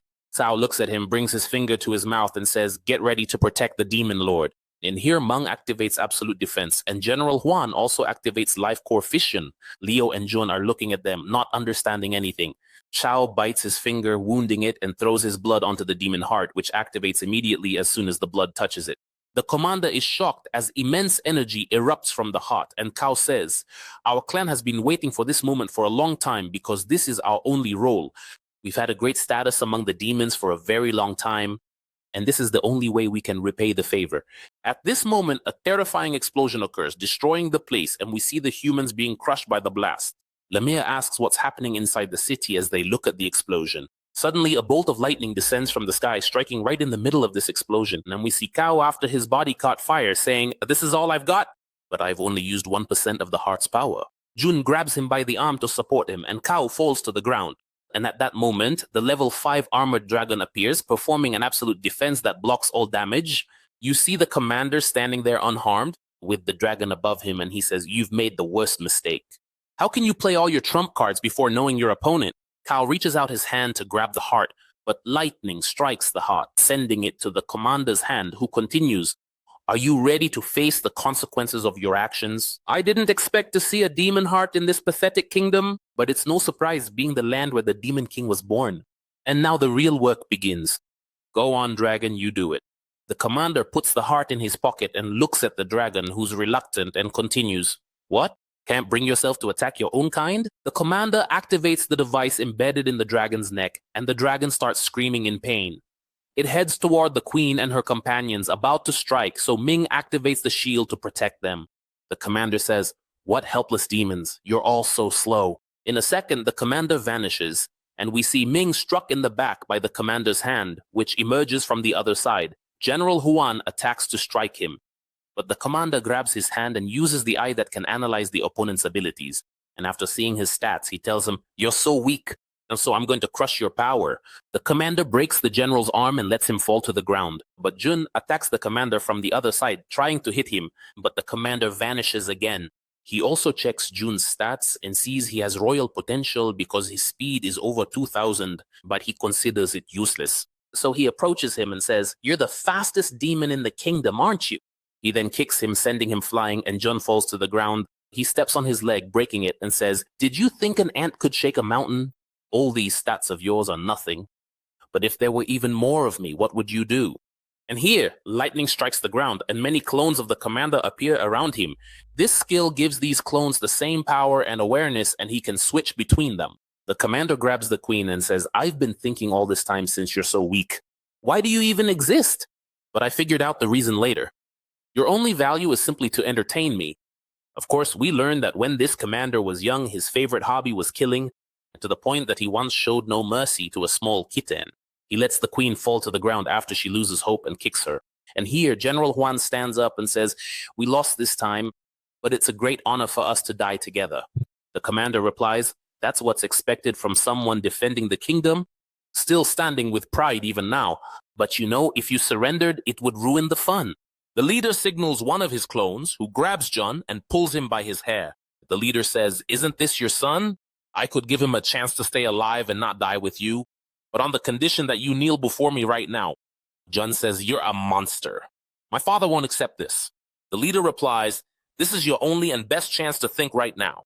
So the general kneels before him and says, "Please, can you keep your promise?" The leader says to Jun, "You boy, you want to save your father. I have the same condition." But Jun tells his father to stand up, so the leader laughs and strikes the general in the chest, cutting off his other arm. And here Jun kneels and says to him, "Stop the killing already, please." The queen is watching them, completely devastated. The leader replies, "Now both of you are kneeling. The matter has become complicated. Who should I let go?" So he strikes the general in the heart, and Jun cries. The general replies, "Let Jun go." The leader continues, "Who allowed you to raise your head? You broke the agreement, and because of that, I'm going back on my promise." So Jun attacks him, but the leader quickly strikes him, and the queen looks at him, worried and crying along with Ming. Chains emerge from the ground, binding the hands of all the demons present and lifting them up. This same scene happened in the leader's childhood when he hung cats and tortured them. The leader strikes Jun again and says, "I'll avoid vital organs to see how many stabs you can take. Dragon, come here." The dragon approaches him and he says, "Get ready for the final party." The leader speaks into the device and says, "Deputy Leader Polly, you're done playing, aren't you? Tell the army to begin the attack." Someone on the transmission replies, "You've actually dared to rebel." The leader is surprised and asks who it is. "And where is Polly?" A voice from someone standing behind him replies at that same moment that Polly is here. The leader looks behind him. It's our hero speaking to him, saying, "I didn't expect you'd reach such brutality for power. I am the reason for their death." The leader looks at him in surprise, and our hero continues, "I should have expected this because a monster will always be a monster. And for the crimes you've committed, you must be torn to pieces." The leader says, "Well, here comes some new trash." The leader jumps to attack our hero and raises his sword to strike him. But our hero punches him in the face and slams him into the ground. He then grabs him by the neck and says, Where shall we start first? Coup, betrayal, harassment. torturing prisoners, and finishing off colleagues. Where should I start talking? The leader asks him what he's talking about. Polly is lying on the ground next to him and says, this demon isn't normal. Since we met, he's been interested in human affairs. And we go back to the moment when Polly was holding Xiao's mother. She's telling him not to finish off the little boy. Polly says, don't forget, no one finishes him off because I'll make him watch how I play with his mother. And here, the ice soldiers Polly created are shattered. And we see our hero is the one who struck them. Polly replies, what brought weak demons here? Don't worry, take this and try it. And Polly creates a new giant ice soldier. This soldier's strength is half of Polly's strength, but our hero doesn't give him a chance, attacking quickly and smashing the soldier to pieces. He continues on Polly as well, slapping him across the face and sending him flying. Polly's almost about to die. Our hero says, now the truth must be revealed. What happened to my army? Polly tells him that the leader of Unit 511 was Liao and his deputy was Manhwa. And 15 days ago, this deputy was holding an engagement party outside the camp. And on that day, they began to move because Commander Liao was not there. And since everyone was drunk, he and Shin entered the deputy's tent and forced him to report the commander as corrupt and a rebel, and that if he cooperated with them regarding the documents in his room, he would be arrested, and then he would become the commander and Shin would be the deputy. But Wanho said then, are you guys crazy? This is a coup. How dare you do this? And because the deputy refused the betrayal, they harassed his fiancée, so Wanho went mad and wanted to finish them off. But they had planned for that and put poison in his drink. And the poison's effect began to show on him. Shin says, I'll ask you one last time. Will you join us to take down Liao? But Wanho refuses. And that's what made them finish him and his fiancée off. And to avoid any connection, they left Liao's dagger at the crime scene. Then Shin told them that Deputy Wanho died at Liao's hands after Liao discovered that Wanho betrayed him. And that's what made him finish him off. Then Shin led the army to the main camp to carry out Commander Liao's execution. But when they arrived, they didn't find Liao because he had left the camp early and left all his weapons in the tent. Afterwards, Shin submitted a request to the ruler to issue an arrest warrant for Commander Liao, who harassed his colleague's wife and finished them both off. Then Shin took over the army's leadership after his father supported him. And here Polly asks why our hero is interested in humans. So he replies, well, where are the others? Didn't anyone question what happened? Polly laughs and says, you mean the stupid fans? They surely doubted, but they were victims before Shin's army. I'm surprised why some people have this blind loyalty. I've told you everything now, won't you let me down? If you do, I can convince Commander Shin to let you live. And here our hero hits him with a blow that ruins his future. And we all understand, of course. Xiao's mom tells him, General Liao, the suit I gave to General Ming is with me. And it was expected that a major crisis would occur in the kingdom. So he told me to wait in the basement. So please wear it and escape far from the kingdom because he told me you're the demon's last hope, so you can't die in this battle. And now I've received a magical message from the general, and it seems they've fallen into trouble. Our hero puts on the suit and armor and grabs Polly by his hair. Xiao's mom continues, General, the gate is over there. Escape quickly. But our hero tells Polly, you'll take me to Shin now. I'm not a coward to run away. Polly replies, you're crazy. Do you think you can stand against Commander Shin? He'll cut you into pieces, you idiot. And we return to our hero after he slammed Shin to the ground and is hitting him. This is another version of Shin and he's smashing it. Polly is surprised why our hero is looking into human matters. And Shin transfers himself to another version. And he looks at our hero to reveal his stats and finds his speed is low, meaning he's faster than him. He makes his clones attack him while saying to himself, his ability to react before was just luck. But that luck doesn't last long. But here our hero moves with incredible speed and hits all the clones, sending them flying away. Shin is shocked and says, impossible. His stats are lower than mine. What's the deal with this demon? Liao replies, now it's my turn. Shin looks at him and thinks that our hero's power shown in his stats couldn't possibly defeat him. And his clones have the same traits, but he knows he can't see the value of the luck he has. He calculates his speed and power to be more than our hero's power and speed. So it's impossible for him to outrun him, and he decides to try again. He attacks our hero with very incredible speed. But our hero moves and grabs his clone, slams it to the ground, and finishes it off. Shin is shocked by what happened, and our hero says, are you still focusing on your trivial data? Do you think you can see everything? And Shin attacks again with his clones, and our hero manages to dodge them and strike them quickly to finish them off. Shin says, you can't stay like this all the time. But suddenly our hero is right behind him and hits him. But Shin manages to escape quickly and thinks he won't be able to face him directly, so he sends one of his clones to the queen and says, in the end, you are a subordinate of the demon queen. Keep in mind that your leader is in my hands. Shin grabs her by the chain around her neck and Jun says, when you face someone stronger than you, is this your only way? Our hero says to him as he walks towards him. What you're doing is boring, Shin shouts. If you take one more step, everyone will die. The clones start pulling the chains around the demons' necks. And Shin continues, come on, don't you see yourself as strong? Even if you are fast, you're alone. And if you dare to save one of them, I'll finish off the other. What will you do? What is your choice? Our hero jumps quickly towards him. Shin is shocked when he sees him attacking, and Jun says, save the demon queen. But our hero grabs the face of Shin's clone next to Jun and throws it away. Jun says, why did you save me? So what will you do about the queen? Our hero replies, and who told you that I only save one? We see an ice soldier appear, carrying the queen in his arm and finishing off Shin's clone. Our hero continues, I will save everyone. And the ice soldier attacks the chains binding the demons, cutting them all.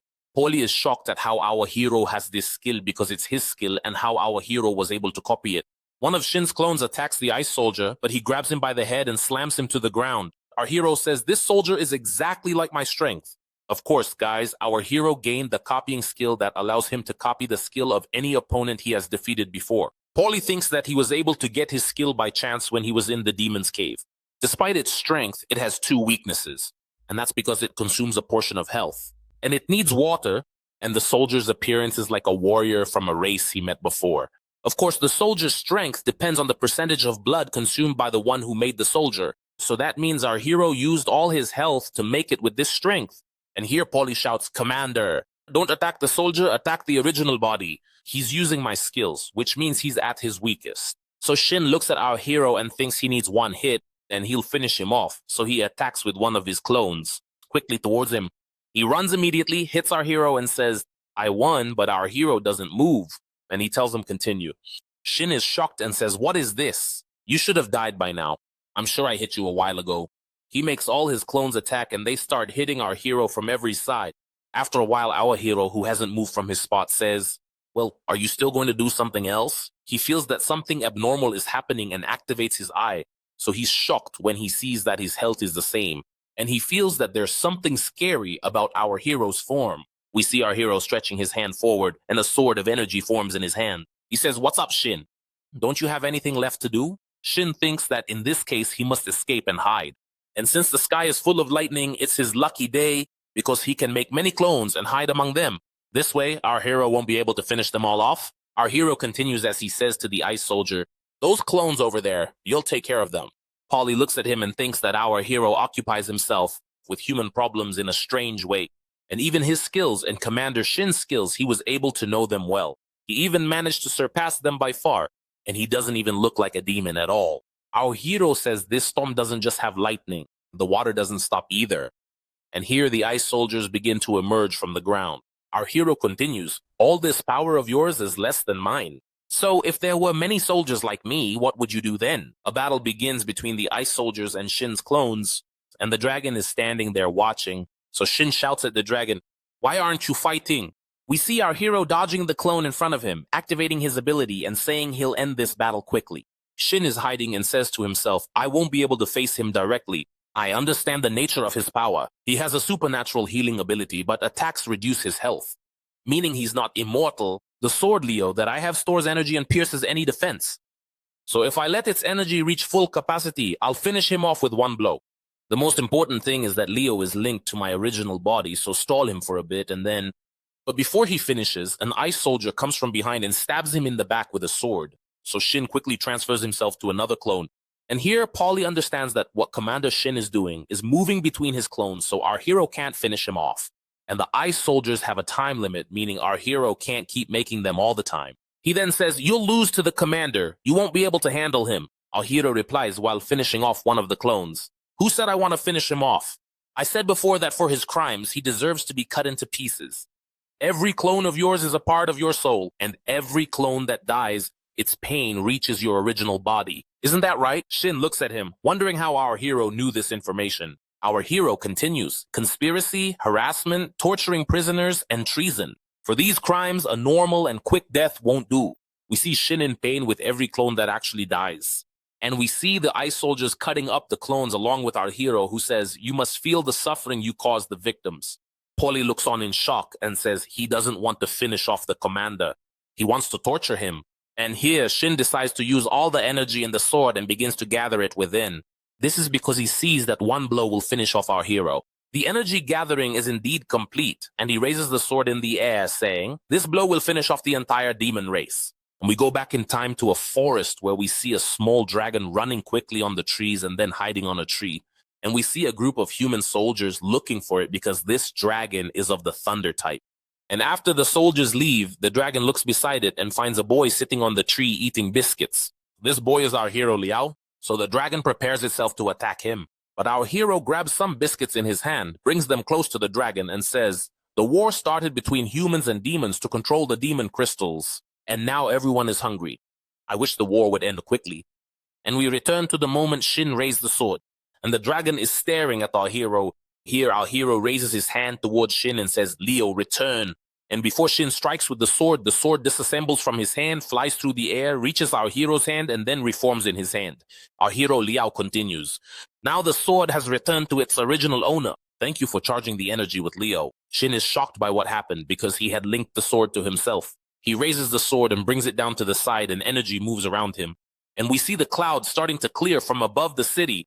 The dragon stands before him, which is the same dragon he met when it was small, and it recognizes that he is Liao. Here, Shin's clones begin to disappear, and even the lightning stops. Then we see Shin surrounded by the ice soldiers. Our hero puts the sword to his neck and says, "Now the war must end."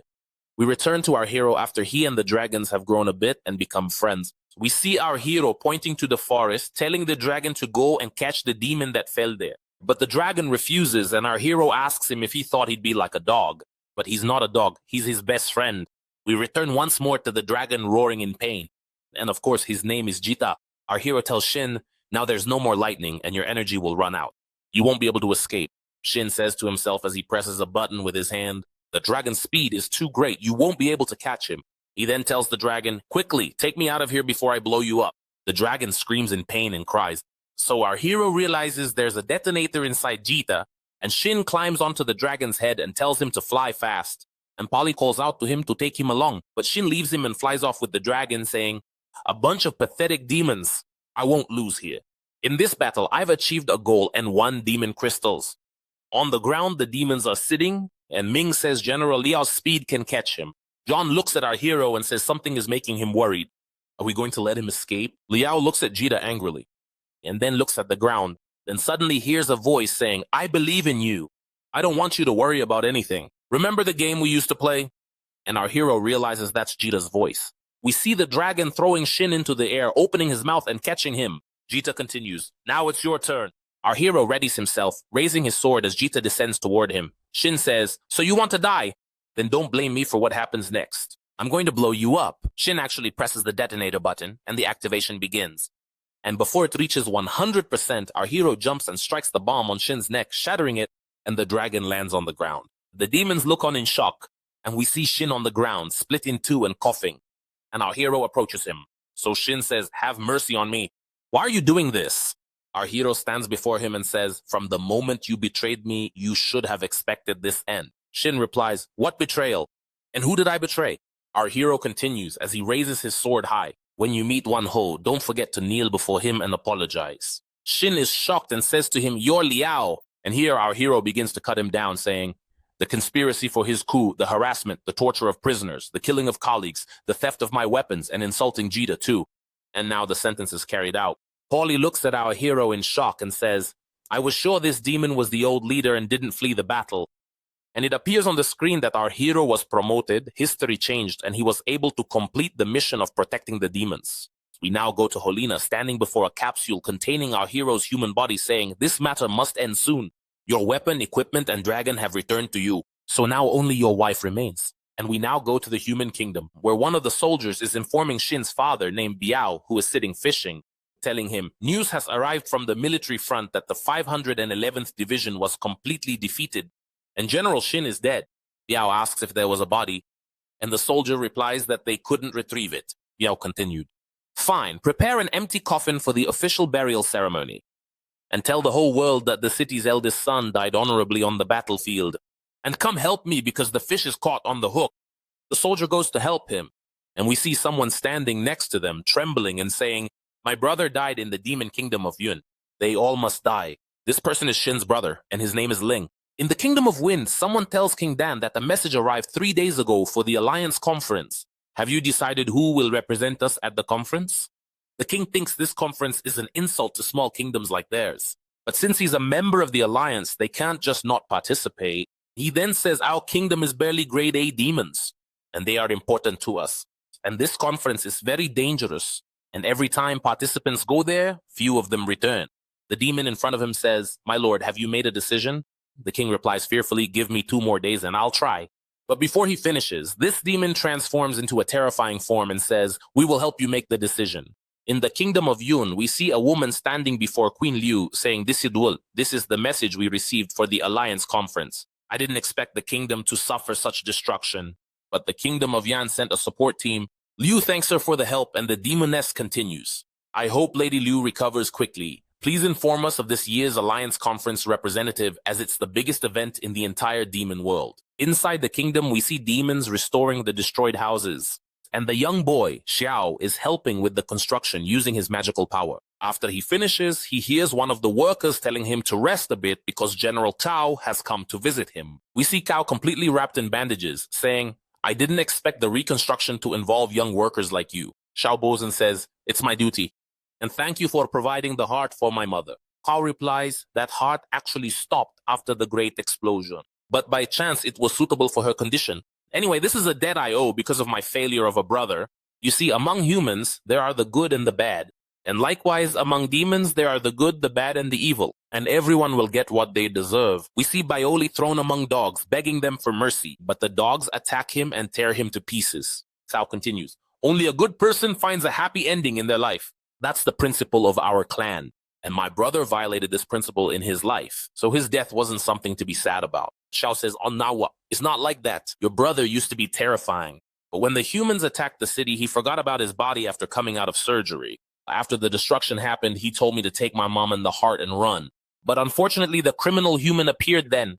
And at that time, General Pang stood against him to stop him until we escaped. And then he died while protecting me and my mother. He's the one who saved us." Cao is shocked by the little one's words and says, as a tear falls, "Really? My brother, I didn't understand you.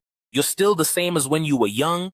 And now we go to our hero, who is standing with his dragon at the highest point of the palace. And Minggu comes and tells him, "The demon heart has been the most important energy source in our kingdom for 200 years. And you're the strongest demon among us now. You are the demon's hope. And we, the 3 generals, along with the spiritual leader, have decided that this power must be yours, General Liao. It won't just give you the power to evolve to S rank. It will also grant you extraordinary skills." Our hero interrupts him and says, "Enough. Wouldn't it be better to use this energy to rebuild the kingdom? I'm leaving this place." Ming is shocked and says, "What? Are you joking after everything that happened?" Liao thinks that if things continue like this, no one will be able to finish him off. And he must find a way to become human again, as he once was. Because humans undergo many changes and he doesn't know what's happening with Holina. And because he is fundamentally human, and they are demons after all, so they shouldn't have any feelings. And the idea of becoming human after death is something demons won't understand, and they won't help him achieve it. Then he hears Jita's voice saying to him telepathically, "Don't worry, Princess Holina is safe, and I'll stay by your side." Our hero replies to him, "It's good that you're here." Jita continues and asks him, "Where are you going?" Then Ming says to him, "General Liao, where are you going?" But the dragon flies off and our hero doesn't answer Ming. In General Huan's room, Jun is sitting beside him looking at him and saying, "When did they say the other prosthetic arms would arrive?" Huan replies, "That's the 3rd time you've asked that question. Something is on your mind. You're thinking about him, right?" Jun stands up, tells him to rest, and leaves the room, thinking about the first time he met our hero at the palace. And when he saw his actions later in the demon cave, he should have known then that he wasn't a demon, but a human who had been seeking death from the start. Somewhere in the forest, we see our hero looking at the screen telling him he must die at someone's hands to become human again, and suicide won't help. He says to Jita, "As you can see, the result is the same, meaning beyond my current healing ability. Even suicide is a difficult thing, and if we could find an S-rank demon king, he might use a special skill and finish me off quickly. But I haven't met a king like that except in the demon tower, and since then, there's been no one. Quickly, help me find another way to die." Jita replies, "You're right, but I'm your contracted beast and helping you plan your death. And it is a strange thing. Suddenly, a landslide occurs on the mountain above our hero, and a large rock falls toward him.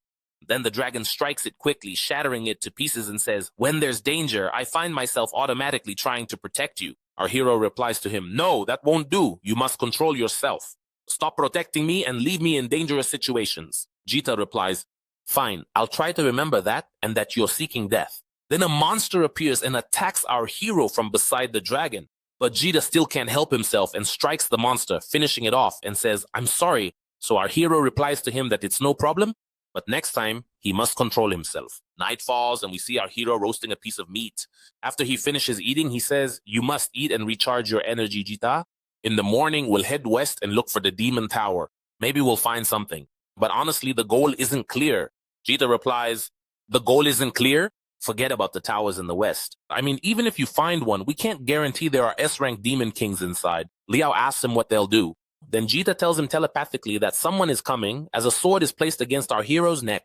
Jun says, "Leaving without saying goodbye is rude. Today is the victory feast in the kingdom. How can the great hero leave without attending the party?" Our hero answers him, "And why didn't you go to the party and leave the kingdom?" Then Jun asks him, "Tell me, who are you? And what's your goal that brought you to Leon?" Jita tells him telepathically, he's angry, but he doesn't intend to do anything. Jun continues, "The humans who attacked us, what's your relationship with them? And how do you know them so well? And why is the thunder dragon with you? And how do weapons fly into your hand? And you..." But before he finishes, our hero answers him, "Because I'm human. And unfortunately, you can't finish me off right now. Though dying at your hands wouldn't be so bad." Jun says, after grabbing our hero by the neck, "So you've been seeking death all this time. You wanted to die, you provoked my father and followed me to the demon cave. And when the war with humans broke out, you went alone to face them, all just to die. Why? Why are you doing this?" Our hero replies that his death is the only way for him to become human again. "I'm a human lost in a demon's body, and I must die to return." Jun gets angry and asks him, "Then why did you kill the human leader? His power was enough to finish you off. You didn't have to save us. You could have waited until he finished us off and then killed you, and then you'd return. The human army would have won and you would have returned. Why did you side with the demons?" He replies, "This isn't a stance, it's a belief. I couldn't stand to see evil and stay silent." Jun leaves him and says, "Humans are the ones who took our lands, destroyed our lives, and killed my mother. That's why I hate humans. They all must die, and you too. But I wish you were a real demon." Our hero hears Gita saying to him, "I feel his pain." He needs some words to calm him down. So our hero leaves him and says he's going. Gita asks him if he was going to say something. Our hero replies via telepathy, "I don't want any relationship with demons. We can't be friends." And here Jun says the Alliance Conference is in a week. And this is the most important event for the 18 demon kingdoms. And there will be a combat competition. And each kingdom sends demons. And the strongest demons will be there. And some of them are S-rank. If you want to die, this is your chance. I mean, even if you don't find a rival in Fion. But don't underestimate the power of the demons in the other kingdoms. Our hero is shocked after hearing Jun's words and asks him if killing is allowed in the competition. He answers, "Of course, because those who participate are ready to die for their kingdoms." Gita says he seems sincere in his words and his gaze is serious. "But now I feel that..." And before he finishes, Jun says, "No one in Fion wants to die. But the queen agreed to participate. And I'll help you with your death. However, the demon king cannot die at the hands of just anyone. So the final blow will be from me." Our hero looks at him and smiles sillily, shakes his hand and says, "Agreed." In the previous episode, we saw how Commander Shin was able to control the battle and was going to finish off all the demons. But our hero came at the end and a confrontation occurred between them, and our hero learned from Pauli that they finished off the vice commander. And our hero became wanted by the human kingdom after they framed him for treason. We also learned that Shin took our hero's equipment and weapons, and we saw in the end how our hero was able to defeat him and reclaim his sword and the dragon Gita, who was our hero's companion when he was human too. And after the battle ended, we saw how all the generals decided to give the demon heart to our hero because he is the strongest in the kingdom. But he rides the dragon and leaves the kingdom entirely. And when he was in the forest, Jun came and asked him why he did that and saved them. So our hero confessed to him that he is human and must die to become human again. And here Jun told him about the Alliance Conference and the competition that takes place between demons in this conference. And that he might face an S-rank demon, and then that will be the solution so he can die. Here our hero was very happy and agreed to the idea and decided to implement it. I wonder what happened after that. Let me tell you, of course, everyone, the Demon Alliance is an empire composed of 18 kingdoms, some of which are small and some are large. And there is information saying that all the mysterious powers in the world are located in 10 regions. And the Demon Empire is located in the second region. As for the Alliance Conference, it has two goals. The first goal is for all leaders to gather and discuss future development strategies and unite what remains of the demons. And the second goal is for them to elect the leader of the empire.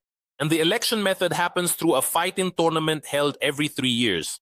And this way is the fairest way, because in a world of power, the one who prevails will lead the demons, the winning kingdom. But now it's just a show of strength. We see Queen Leo talking to our hero and Jun, telling them the alliance of 18 kingdoms is full of conspiracies. Everyone wants to achieve their own interests. Unity and peace don't matter to them. To win in the end, they'll do anything and send their strongest, most savage demons. In the last tournament, out of 36 participants, only 5 survived.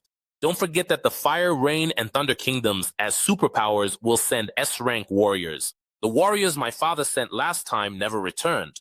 We still have time to back out. I can take you back and say the participants are unwell. But at that moment, she looks at them and discovers they've left.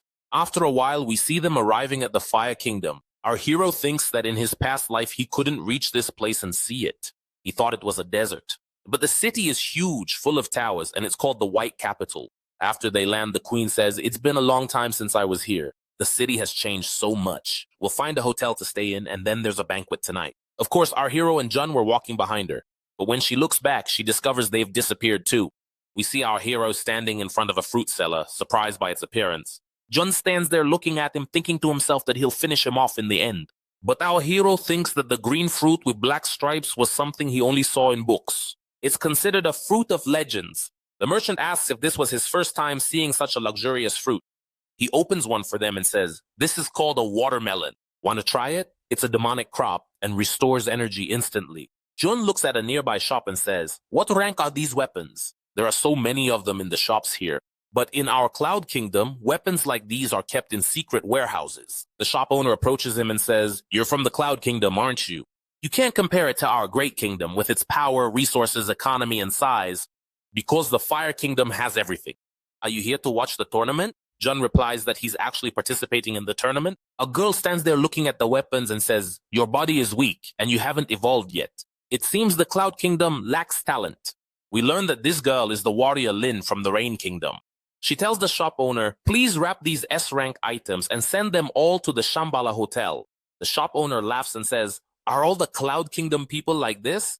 You might even face them as opponents." The girl walks away with a strange aura around her and says, "My only rival is Shum from the Rain Kingdom."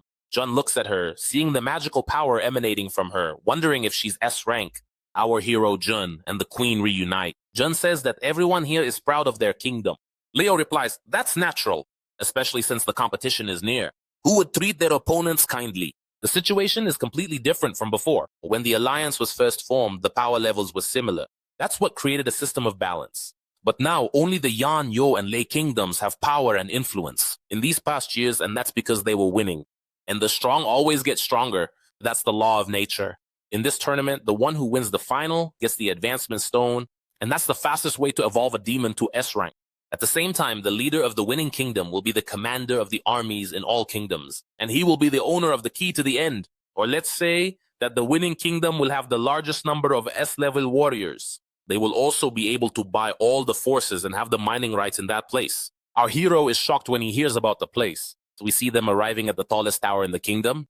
As soon as they enter the tower, we see a man pulling a chair with a girl on it, with Lin behind them, and the demon says, "Excuse me, is this the Shambhala Hotel?" Lin says, "I've met you before. Aren't you the peasants who were coming to buy watermelons?" John looks at her angrily and says, "Queen, I can't stand this girl. Can I finish her off?" Leo replies, "Calm down a bit. If a problem occurs before the competition, you'll fall into the trap because anyone who reports violent behavior before the competition could be disqualified." Our hero approaches the other two and says, "Is this the Shambhala Hotel?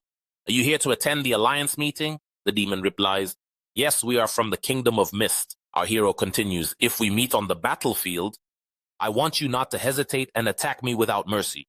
The demon is surprised by his request and tells him he will do his best. Leo calls them to go in and register at the hotel. But suddenly her bag is taken from her and Leo screams, "My bag!" The invitation and residency documents, everything is inside it. Our hero looks at it and says he can disappear, and here the demon says to him, please take care of my sister.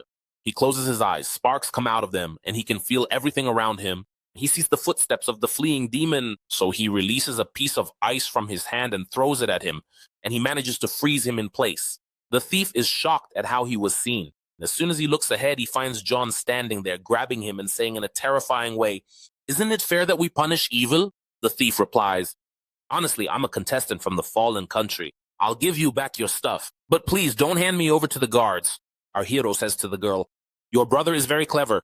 Leo comes and thanks them because if their things were lost, they would have been in big trouble. Our hero says to the demon, you're great. Are you S-level? He replies, no, we don't have an S-level demon in the Kingdom of Mist, but I will definitely do my best. And we learn that this demon's name is Lassie. John had hit the thief and felt very relieved after hitting him. We see the thief calling the guards to take him and save him from John. There's someone standing on the second floor looking at those present. After the guards arrive, we see Leo showing him the card. The person on the second floor says while drinking tea, it seems that almost all the kingdoms have arrived. Now the tournament will begin. We see the demons registering their information at the reception. Leo says, the hotel is very crowded today. If we're delayed any longer, we won't make it to the party. After a while, it's their turn, and Leo tells Lassie and his sister to register before them and go rest. He thanks her, and the employee says, where are your papers? Get them ready so you don't waste time.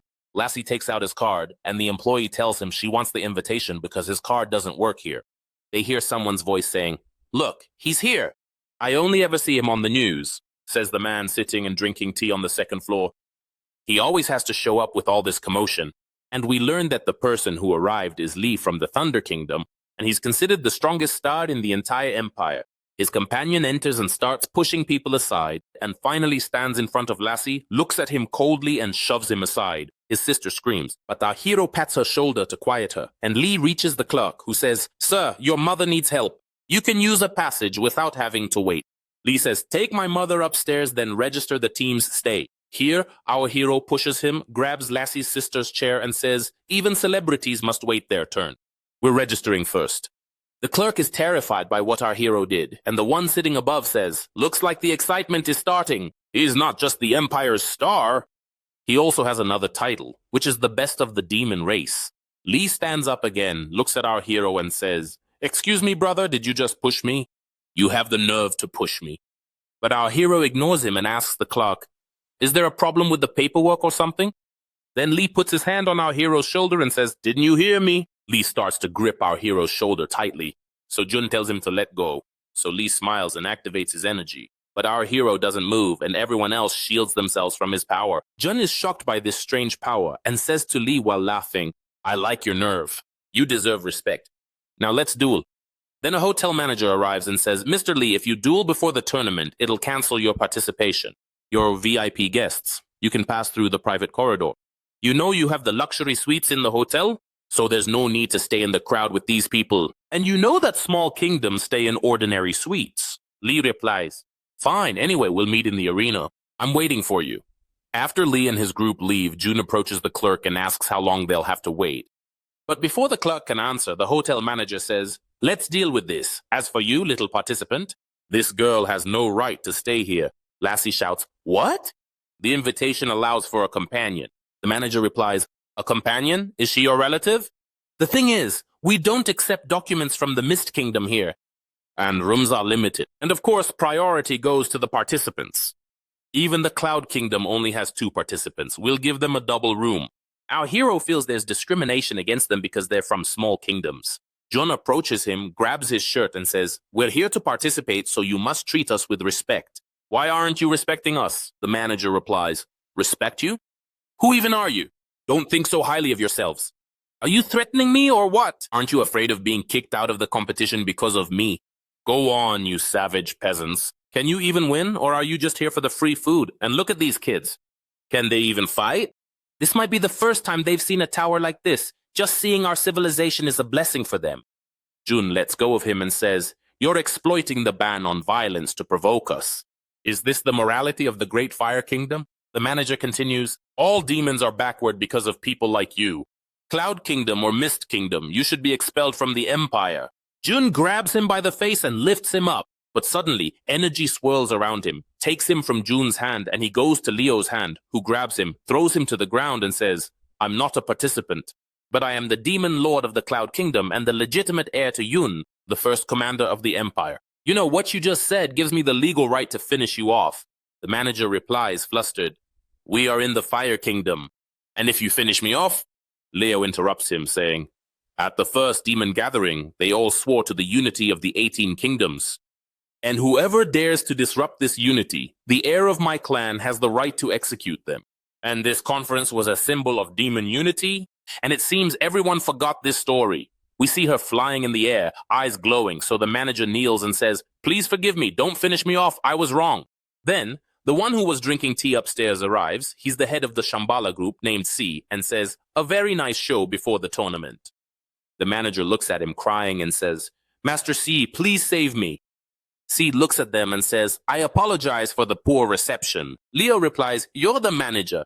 There's a lot of chaos going on in your hotel." Jun tells him that his employees are proving his management is a failure. Sai replies, "The situation is difficult, and rooms are limited too. I was worried about the nobles from the Great Kingdom, so I booked the luxury suites for them early. And to apologize to you, I'll give you the last vacant presidential suite. And these little ones can stay in my private suite on the top floor. I'll move out of it. Anyway, I'll stay in a regular room. My suite is at the highest point of the tower and has a great view, by the way.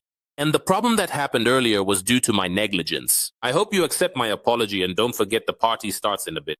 Please go rest and let's not have anyone getting upset." Our hero points at the fat manager and says, "Well, what about this person? Are you just going to let him go after what he said?" Sai takes out a gun, removes a bullet, and says, "Let's see what his fate decides." The gun has 5 bullets. "Your chance of survival is very slim." He points the gun at the manager's head. The manager is crying, and they're all watching as C pulls the trigger, but it hits an empty chamber. The manager bows and says, "Thank you, Master C. Thank you for showing me mercy." He replies, "Now, you will leave the hotel, and I don't want to see you in any of our facilities." Understood? A bit later, we see them entering the elevator while Sai watches them. An employee says to him, "I was so scared." "It's a good thing you were there, Master C." C thinks that among those present, one surprised him. Despite the battle he was planning, one of them didn't even flinch. And of course, it's our hero, who's talking to Jita telepathically saying, "Isn't that right, Jita? I suspected something because the hotel manager is too insignificant. He wouldn't provoke people like that on his own." Jita replies, "Yes, exactly, it seems like..." And the manager were just acting. Our hero says, "But why did they want us to act violently? To get us kicked out of the tournament?" "But what C did was completely contradictory." Jita answers, "The only reason is that someone like him tests the strong because he's looking for a worthy opponent." Then C smiles, looks at our hero and says, "We'll meet in the arena." Of course, the Union tournament is divided into 2 stages. The first stage is the qualifying rounds and the second is the knockout stage. There are 36 participants from 18 kingdoms, and the champion from the last tournament will be exempt from the qualifiers, while the remaining 35 will be divided into 7 groups, with 5 people in each group. Each group will enter a battle, and in the end, only one of them will qualify. Thus, the 8 who qualify will enter individual competitions until they reach the final. We see Jun thinking that our hero's goal is completely different, and he's angry about the incident that happened at the party, because when they tried to enter, the waiter at the door stopped them and told them that this area is for VIPs only, specifically the kingdoms of fire, rain, and thunder, and that their kingdom must enter through the second-class area. Naturally, this would upset anyone because it's a huge insult and blatant discrimination. We see him standing in front of a shop, having already bought weapons and potions. He's wondering if he's forgotten anything. But suddenly he hears a semi-invisible man threatening a girl, telling her to give him everything she has because the guards are busy at the tournament site and no one will save her. But the girl stands there confidently thinking to herself, "And you call yourselves an advanced nation while there's robbery in the streets? I mean, if my brother wasn't participating here, I would never have come to this disgusting kingdom." The thief is the same one who will steal Leo's bag, and he's a member of the Black Gold Gang from the Kingdom of Foal. This gang specializes in drugs and robbery.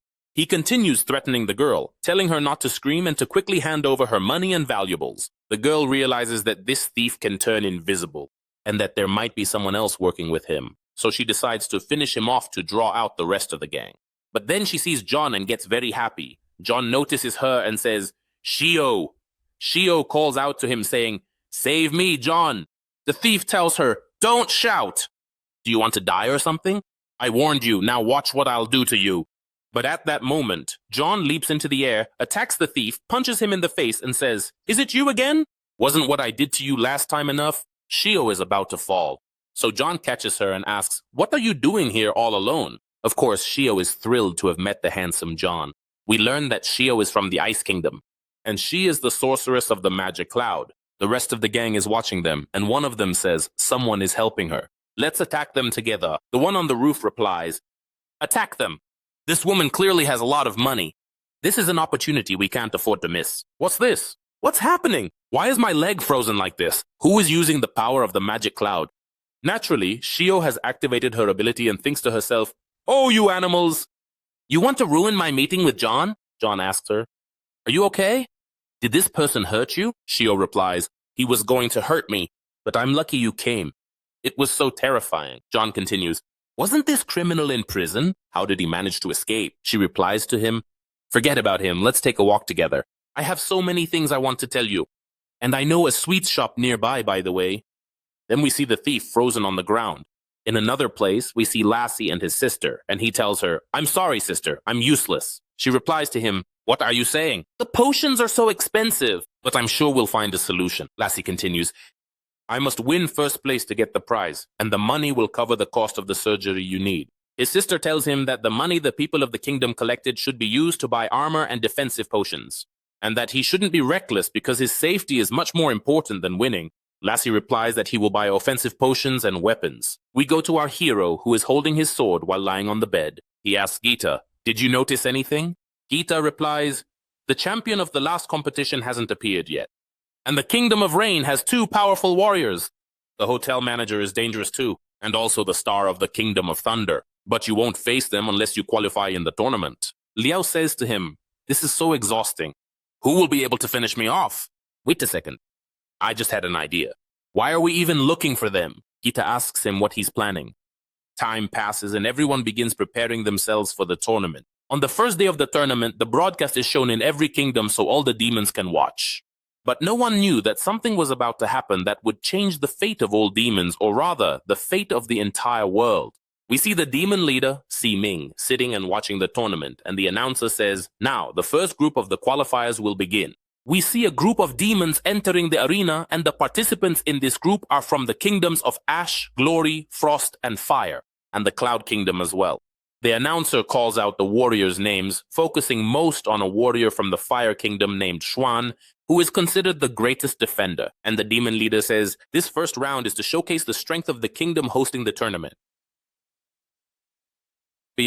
His assistant replies, "Surely this tournament will be won by the Fire Kingdom." And the announcer continues after that, and the last contestant is Liao from the Cloud Kingdom. And here, Gita asks him telepathically if he's serious about what he's going to do. Our hero replies, "Of course. This is just how I do things." We see the demons gathered in a casino, starting to bet on the contestants, and they all want to bet on Xuan because he's considered the strongest in the tournament. One of them says, "But then the odds will be low and you won't win anything." The second one replies, "Yeah, because everyone is betting that he's the one who'll win." The first one replies, "And who's the fool who would bet on anyone else?" The other contestants from the small kingdoms, we've never even heard of them. "Especially this kid from the Yun Kingdom." His friend continues, "I thought you were going to bet on him." Here, Sai intervenes and says, "I'll bet 5 million on him." They're all shocked because Si came to the casino and tells them that his match is still a long way off. So he came here to enjoy himself with them while they watch the match. So the one organizing the bet says, "The big boss is very generous." The short manager is walking next to him, telling him that he needs to get ready. Si replies, "There's no need to rush because there are still matches that will take time before it's my turn. And this match in particular, I want to watch and see his performance on the screen." The announcer says, "All contestants in their places. The countdown for the match has begun. 5, 4, 3, 2, 1. And here the match begins and Xuan attacks the other contestants, but they all jump away. Xuan activates the Black Iron Shield, which increases his defense by 1,000 points. The 3 contestants gather and attack Xuan together. And after they finish the attack, Xuan smiles and the 3 of them are shocked because they couldn't even scratch him. One of them says that they must continue the attack. And the star of the Thunder Kingdom, Li, is sitting and watching the match and says, "This is the expected strategy they use at the start. The weak team up with each other to take down the strongest one, because it's the only way for them to survive. But without an anti-armor technique, They won't do anything but waste their energy for nothing. But what is this kid planning? We see our hero warming up and saying to himself, I'm almost done. Are you ready? Gita replies. Of course, my energy is full all the time. Jun is watching our hero and says, You're surely not planning to do one of your crazy moves, are you? And here, our hero draws his sword and says, Now, we'll let them all watch our show. Our hero stands holding his sword and screams out loudly, Everyone look at me! Cameras and everyone, watch me closely! The camera zooms in on him, and all the warriors stop their attack and look at him. Our hero continues while pointing at Juan. You've activated your strongest defense, haven't you? Juan replies. What are you talking about? Someone like you could never... Our hero interrupts him and says, Take this. Our hero strikes the ground with his sword, and a massive energy wave surges toward all the contestants. A massive explosion occurs, and everyone watches in shock. The announcer says the wall surrounding the arena has been split in two. Impossible! After the explosion clears, we see the 3 warriors lying on the ground, and Xuan's armor is destroyed. He has injuries all over his body. He stares at our hero, shocked by what just happened. The announcer continues, The contestant from the Yun Kingdom has defeated 3 contestants with a single blow, and now only 2 remain in the arena. Our hero points his sword at Juan and tells him the next strike will be an all-out attack. Juan screams and says, Wait, I surrender! The crowd is shocked when they hear Juan say that. The demon leader says that this is shameful. In the casino, we see all the demons upset because our hero won and they all lost their bets. Juan thinks that our hero's weapon could penetrate any defense and cause him great damage, and that the first strike wasn't even an all-out attack. If he had used an all-out attack, the entire arena would have been reduced to rubble. He asks himself, who is this person? An announcer comes and stands next to our hero, raises his hand and says the first winner is Liao from the Yun Kingdom. Our hero tells him to give him the mic and takes it from him by force. C is watching our hero on the screen and says to himself, Your show isn't over yet, is it? Our hero grabs the mic and says, Listen up, demons. Everyone listen to me carefully. What's all this nonsense about the kingdoms of fire, thunder, and rain and about S-rank demons? You're all weak. They're all focused on our hero and angry at his words. As for Jun and Lu, they're shocked by the nonsense he's spouting. Our hero continues his shouting and says, First place belongs to me personally. I'm the strongest demon here. And if anyone has a problem with what I said, come and fight me. We go to the Yun Kingdom, where they're watching the tournament, happy after our hero honored them and won the match, celebrating because their kingdom survived the war because of him. We see Ming sitting with General Huan, who says General Liao's presence in the kingdom has made many changes, and everyone in the kingdom has found their enthusiasm again. The announcer says the next match will feature the warrior from the Thunder Kingdom, who is Li. Of course, this match ends quickly after Li wins with ease. He stands up and says, No one can take first place from me. The crowd is cheering for him, happy that he won. Huan continues, Because of the powerful kingdoms in the empire, our kingdom didn't dare to stand up to them. But now with General Liao and Jun, old folks like us have hope for tomorrow. Ming replies, Maybe our kingdom has a chance to return to the top. The 3rd round is about to start, and Jun is entering now. The announcer introduces the contestants in the 3rd round to the crowd. Among them is Jun, whom the announcer introduces individually. Liu asks our hero if they're going to target Jun, because the announcer introduced him that way after our hero won the 1st round. Our hero replies that this warrior is the highest level fighter, and if Jun watches him closely, there won't be a problem. And because this round doesn't have any S-rank demons at all. As for the other demons, the only one at Jun's level is our hero, unless something has changed. We see Shio cheering for Jun in a strange way. The people of the Ice Kingdom are shocked because she's the princess of the Ice Kingdom, and she's cheering for the enemy instead of their own contestant. The match begins, and we see 2 demons attacking Jun, who looks at them, knowing they're doing this because Liao made them hate their entire kingdom. With a quick move, Jun finishes off both of them. Meanwhile, in another part of the arena, we see this warrior finishing off the last demon and then standing before Jun. Jun thinks he's just a demon of his own level with a strong attack, so he charges at him, having tested his power in the demon cave. And also in the battle against humans, he's grown stronger. We see him moving fast, circling behind Dao, who's shocked by his speed, and Jun hits him with a poisonous strike, finishing him off. Dao falls to the ground, and the announcer says Jun only needed 1 blow to cut him in half. And with that, the match is over. Jun says to himself, even if he were an S-rank demon, I can handle him. Suddenly, Jun gets hit in the back. The announcer says, No, wait. The match isn't over yet, because Tian, with only half a head left, is still alive. Jun looks at him and strikes with his sword. But Tian dodges it, and Leo asks how he can still fight with his head gone. Our hero thinks to himself that there's something unsettling about this guy named Tian. We see Jun jumping into the air and coming down on Tian, thinking that he will never lose in a place like this. He hits Tian with many blows, cutting him up.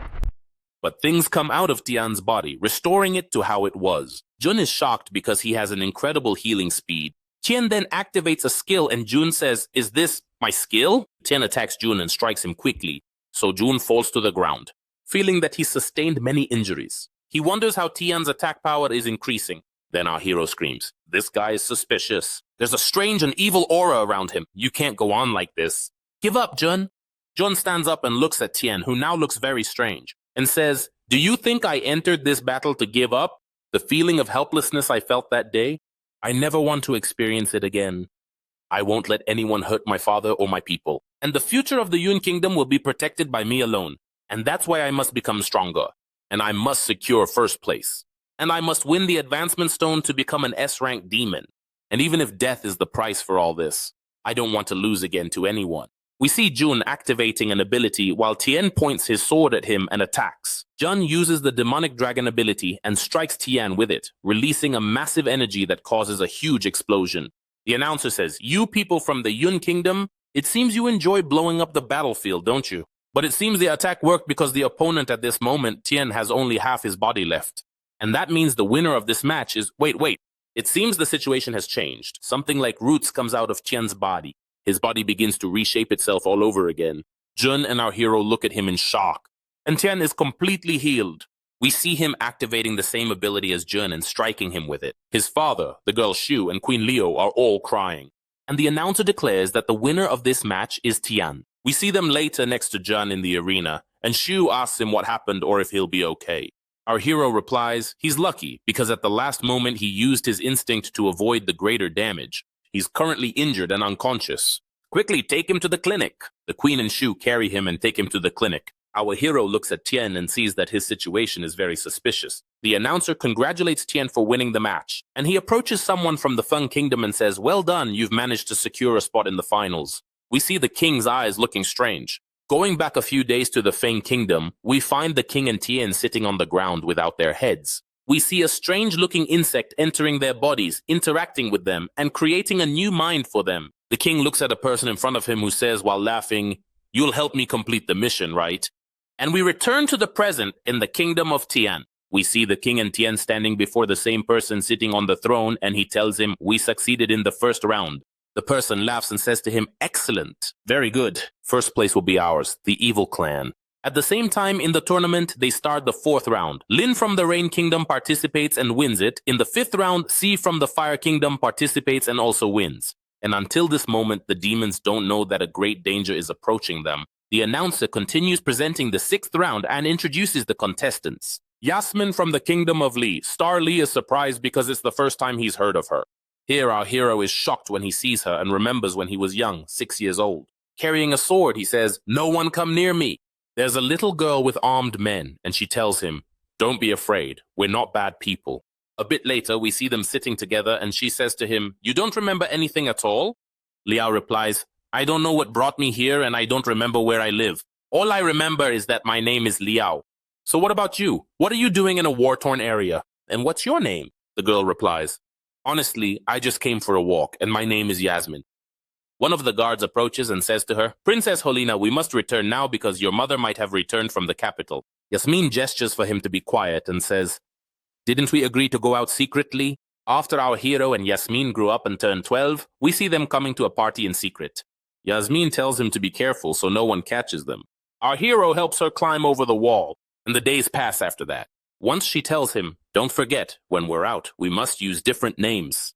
Then our hero agrees and starts calling her Yasmin. And we return to him now at the moment of the competition. He says to himself, "Helena always used the name Yasmin when we were outside the capital. Could it really be you, Helena?" The match begins, and we see one of the demons attacking Yasmin, so she activates her ice ability. The announcer says her long-range skills were successfully used, meaning Yasmin is a demon of the cloud element type, and it's very rare for this support type to have such offensive power.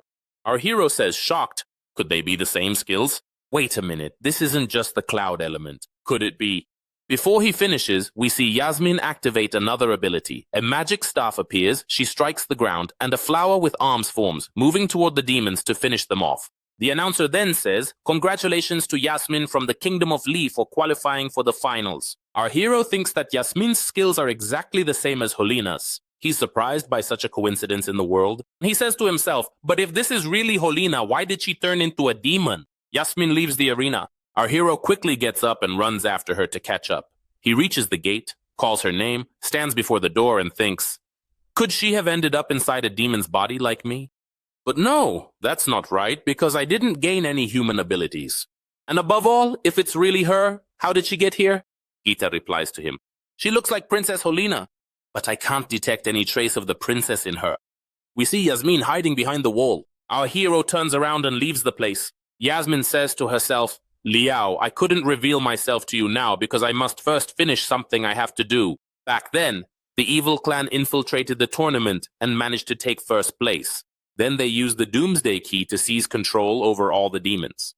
That was a major turning point that shaped the days to come. That's why I must stop them before they can reach first place again, so that you can ascend the throne and become the demon lord. Our enemy this time is more terrifying than you can imagine, Liao.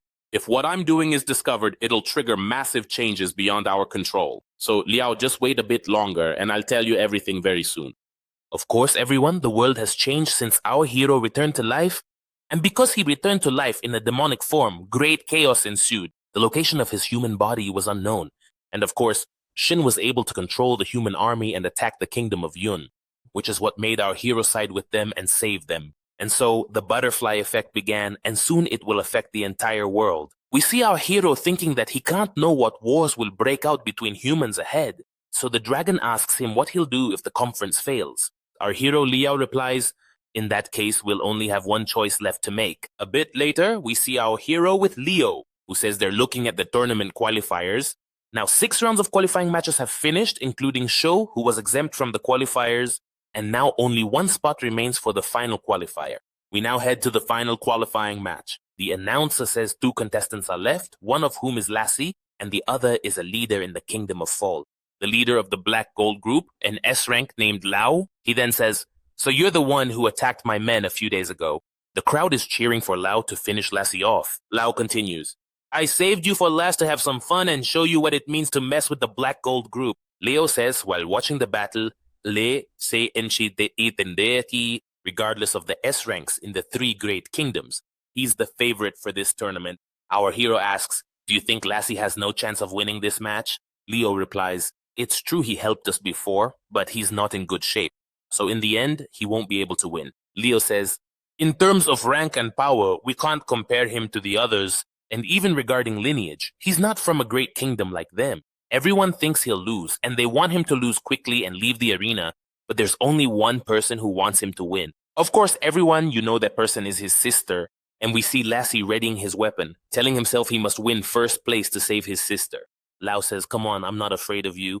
Our hero continues. Someone is waiting for him to win, and he's ready to sacrifice his life for this cause. Our hero remembers an incident from when he was young as the same situation repeats before him. You see him at 12 years old, holding a sword and standing in the arena. The crowd cheers for the warrior facing him, and our hero says, "Come on, I'm not afraid of you." We see the warrior named Mammoth, one of the fiercest in the kingdom, laughing and saying, "It's been a long time since I've eaten the flesh of children." Holina is locked in a cage, calling out to our hero, asking him, "Why did you come back? Didn't we agree that I'd stall them so you could escape?" Liao replies to her, "I've bet on winning this battle, and if I win, they'll let us go." Even though their laws are chaotic, they won't be able to bypass the rules of the arena. Our hero hears the crowd cheering for Mammoth to finish off the young foreign boy. Our hero continues, "I'll definitely come back for you," Mammoth says as he attacks our hero. "Where do you get such nerve, kid?" We return to our hero with Leo as he says, "What circumstances could make someone push past their limits?" A battle begins between Lao and Lassie, who attacks with ice. Lao says, "You're fast, but you're facing an overwhelming power." Lao strikes the ground, sending out sparks, and here Lassie's movement is paralyzed. And at that moment, Lao attacks him. We return to our hero's past battle once more, and we see him getting hit and falling to the ground. The entire crowd is cheering for Mammoth to finish him off. Back in the battle, Lassie is facing the same situation. Our hero says, as he watches Lassie's battle, When someone has a strong reason to win, they transform and reach their peak state. We see both battles together because exactly the same situations were happening in them. Lao the mammoth says, "How does a piece of trash like you dare to challenge me?" Wasenda es aista. Our hero and Lacey look at their enemy, who raises his hands and strikes down at them, hitting the ground. But we see Lacey manage to move quickly and get behind Lao, striking and saying, "I won't lose to you." Of course, our hero was saying this in the battle because they both had to save the girls. And indeed, just as our hero finished off the mammoth, Lacey finishes off Lao. And here, Lacey levels up and reaches S rank. We see him standing before Lao's corpse, and the entire audience is shocked. How did he manage to level up without evolution stones? This is exactly what happened with our hero when he won against the mammoth. And here Leo says he managed to level up during the match. This is the first S-rank demon to appear. Liao replies, "Every king grows step by step from the moment they are weak." The announcer declares that Lacey from the Mist Kingdom managed to win the match, and the 8 who will enter the second round are decided. The final matches will be 3 elimination rounds. He asked the contestants to go backstage for the draw and to determine the matches. We then see them all entering through the door, and the first one is Jasmine, who draws a ball. Our hero looks at her and says to himself, "When I see her, I remember Helena. I wonder how humans have been doing lately. I haven't heard anything for a long time."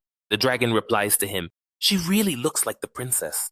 Liao continues, "I can't delay any longer. I must return to my body quickly." The dragon tells him, "I've taken notes based on the qualifiers that took place, and the strongest threats to your life are she and Lin.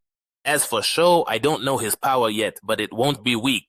If you can draw one of those 3 opponents, you'll have a chance." Our hero draws a ball and his number is 1. He knows he'll be in the first battle, and his opponent is number 2. He looks at the others and sees ball number 2 in Lacey's hand. The dragon says, "He just leveled up. He won't be able to finish you off quickly." She is standing behind him, holding ball number 5. He says to himself, "This arrangement isn't fun. Let's choose something else." He uses his ability, goes back in time, and chooses ball number 2. We see our hero repeating his words and looking at She, who says while showing him the ball, "What do you think of this arrangement? Weren't you looking for someone to finish you off? Very soon, your wish will come true." Back to the arena, the announcer says, "The draw is over. And in the first round, there will be 2 matches at the same time." We see the Flame Army leader Cheng standing and looking at the contestants. The announcer continues, "The first match will be between Liao from the Yun Kingdom, and he will face the hero who hasn't lost since birth, Shi from the Flame Kingdom. As for the second match, it will be between the beautiful Lin from the Yol Kingdom against Tian from the Feng Kingdom. And since this stage is dangerous, we will proceed as we do every time." And here, Leader Cheng activates his ability. The announcer continues, "These matches will take place in special locations. The first match will be on the highest platform in the tournament, which is the top of the statue. We see our hero and She on the head of the statue above the clouds. Our hero says, "Did you use your ability so we'd be in the first match together?" "You've been using your power since the first time we met. Like when you used the gun and now in the draw. You got what you wanted, because this performance is exaggerated. So you were looking for an opponent? It seems you're not interested in this tournament, because if it was about winning, you had other options. Why did you choose me?" Sai laughs and replies, "You're not just anyone in the demon clan. I can see that through my ability. Life is an experience, but I know my future well. I've always won and knew exactly how to win every match before it even started. And that's boring, but with you, I found something uncertain. I don't even know if I'll win or not. And honestly, it's quite fun this way, isn't it?" Liao replies, "If you want to beat me, there's only one way. You must finish me in front of everyone, or your first failure will be exposed to all." She continues, "Just calm down. Don't worry. I won't lose. I don't choose a future where I lose." And he raises his hand to start using his power. But suddenly he finds our hero approaching him, stopping and saying, "Go ahead, finish this quickly." She thinks that he saw 4 possibilities in the future. And in all 4 possibilities, the result was the same. He loses to our hero. So he decides to look at 16 possibilities, or 26. And he keeps increasing the number of possibilities until he reaches 250 and he loses in all of them. He falls to the ground and says, "How can this happen? It's not just about winning and losing. These are 256 possibilities, and I lose in all of them without even scratching you because of your healing ability. Even as a rank S demon, I haven't reached this level with him. I've heard legends about supernatural abilities in the world, like a glitch in the system with no solution. And even a rank S demon couldn't defeat an immortal monster. Now we go to the second battle and see Lin on the ground saying to herself, even if I use all my power, he can heal himself quickly. I won't be able to finish him. Tian attacks her and hits her, so she flies through the air and falls to the ground. She looks at him and continues, "There's no way I can win." But the warrior he faced first from the Young Kingdom was hard to beat, and yet he kept fighting until the end. Tian approaches her, so Lin says, "I surrender." And we return to our hero as he says, "It seems you have no way to finish me off. In that case, I must beat you and leave this to someone stronger." C looks at him, thinking that since he was 16, he never lost. And how did another person appear now who could defeat him? Even though he had previously promised the person who defeated him first that he wouldn't lose again, he says, "Let's bet our lives." And here the screen appears and says that the stars are shifting and reorganizing themselves, turning power and ability into luck points. And C's luck points start to increase, reaching 8,000 points. Here C activates his ultimate skill, which is the Field of Death. And he says, "It's been a long time since I used this skill." Our hero is pleased when he sees C's skill, and a giant creature appears next to them saying, "It's been a long time since we met, Sai. Did someone force you to reach this point again?" And we learned that this is called the Demonic Death Scythe, and it's triple S level.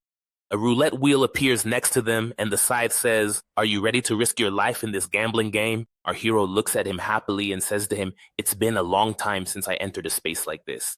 You have an amazing ability, honestly." She replies, "In this space, no one can activate their abilities and skills.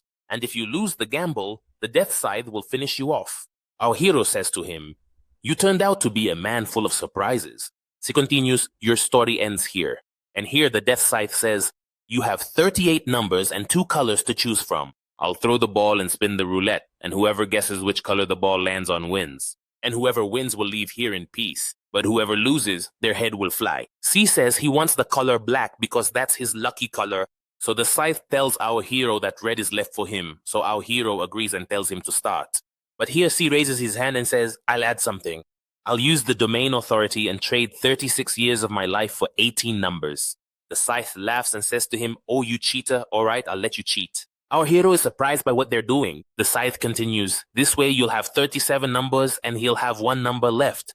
Our hero mocks him and says, "Why don't you buy that remaining number too?" C replies that this is the allowed limit, and from his point of view, it'll be enough. And here the scythe grabs the ball and throws it into the roulette and says, "I'm waiting for the ball to stop and hear the sound of your spine breaking." C says, "You have 1 spot and I have 37 spots. And also my luck points are very high. In this round, you're the one who's going to die." Our hero thinks that this roulette game has existed for a long time and that it's widespread among humans. The ball starts bouncing around the wheel and C looks at it worriedly and we see it jumping from number to number. And in the end, it stops at the number 0. Our hero is shocked and says, "How could this happen?" C looks at the wheel coldly and suddenly explodes and says, "My chance was 97%. And I increased my luck to 8,000 points before entering this space. Is it possible your luck points are higher than 8,000? The Scythe of Death replies, "This is the first time this has happened to me. I can't even tell what his luck points are." Our hero says to himself, "That means I won't be able to die." These luck points are a value that every awakened human has from the moment the awakening happens. And also demons have the same data, and these luck points affect everything in attack, defense, skills, and even in crafting high-quality items. And the more these points increase, the better that person's luck will be. And maybe that's the reason why I'm not dying. But I can't believe this is happening to me. I mean, even if this body has high luck points, how could its luck be so bad that I'm reborn inside it? But this matter is strange when I think about it. As long as I have the slightest chance of survival, it means I'll live forever. Here the Scythe says something interesting, honestly. Maybe you're one of the errors that will affect the world as the Lord says. Our hero is surprised by the word error, and C says, "Well, the matter turned out to be fair. I lost, so you must finish me off. I mean, even if I could see all the possibilities in the future, I still can't walk through my life correctly.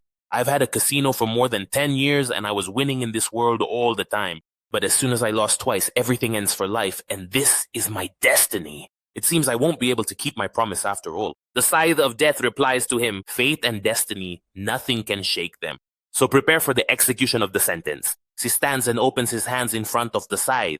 But suddenly our hero comes and draws his sword and blocks the Scythe's attack and says, "Considering the slightest chance in life that I have, then I won't die, but I'll try to get rid of this chance too. This gambling game, no one knows it except the 3 of us, and the result will be decided by the 3 of us." The Scythe stands and says, "What do you mean?" Liao tells him, "Look at the wheel. He's the one who won." The Scythe gets angry and says to him, "Are you playing with the wheel? You want to change fate? Do you know what could happen because of what you're doing? Our hero points his sword at him and says, I'm the one who decides my fate. And now either finish me off or fight me. C looks at our hero in shock and says to himself, what is he thinking? Because anyone who enters the death scythe space becomes an ordinary person and loses everything. The scythe says, so you're determined to die. Fine, as you wish. And indeed, he strikes our hero with a powerful blow. But the system ignores the scythe's skill restrictions, and our hero heals quickly. C is shocked and says, no one can activate their power here. And no one at the one. How was he able to do that? And here the scythe says, except for one person. Because I know this skill very well. You are the one who inherited the Lord's power. And the scythe kneels before our hero and continues, I was once the demon general contracted with the Lord, and I haven't broken this contract for 100 years. That's why my space doesn't restrict the Lord's power. Sai is surprised and says, the demon king? Isn't that just a legend? The scythe replies while crying, since the day you died, I've locked myself in this space. I've waited for you here for 100 years. Allow me to continue serving you, my lord. Liao looks at him, and we return to the statue's head as the space disappears. C laughs and says, I didn't expect your story to be like this.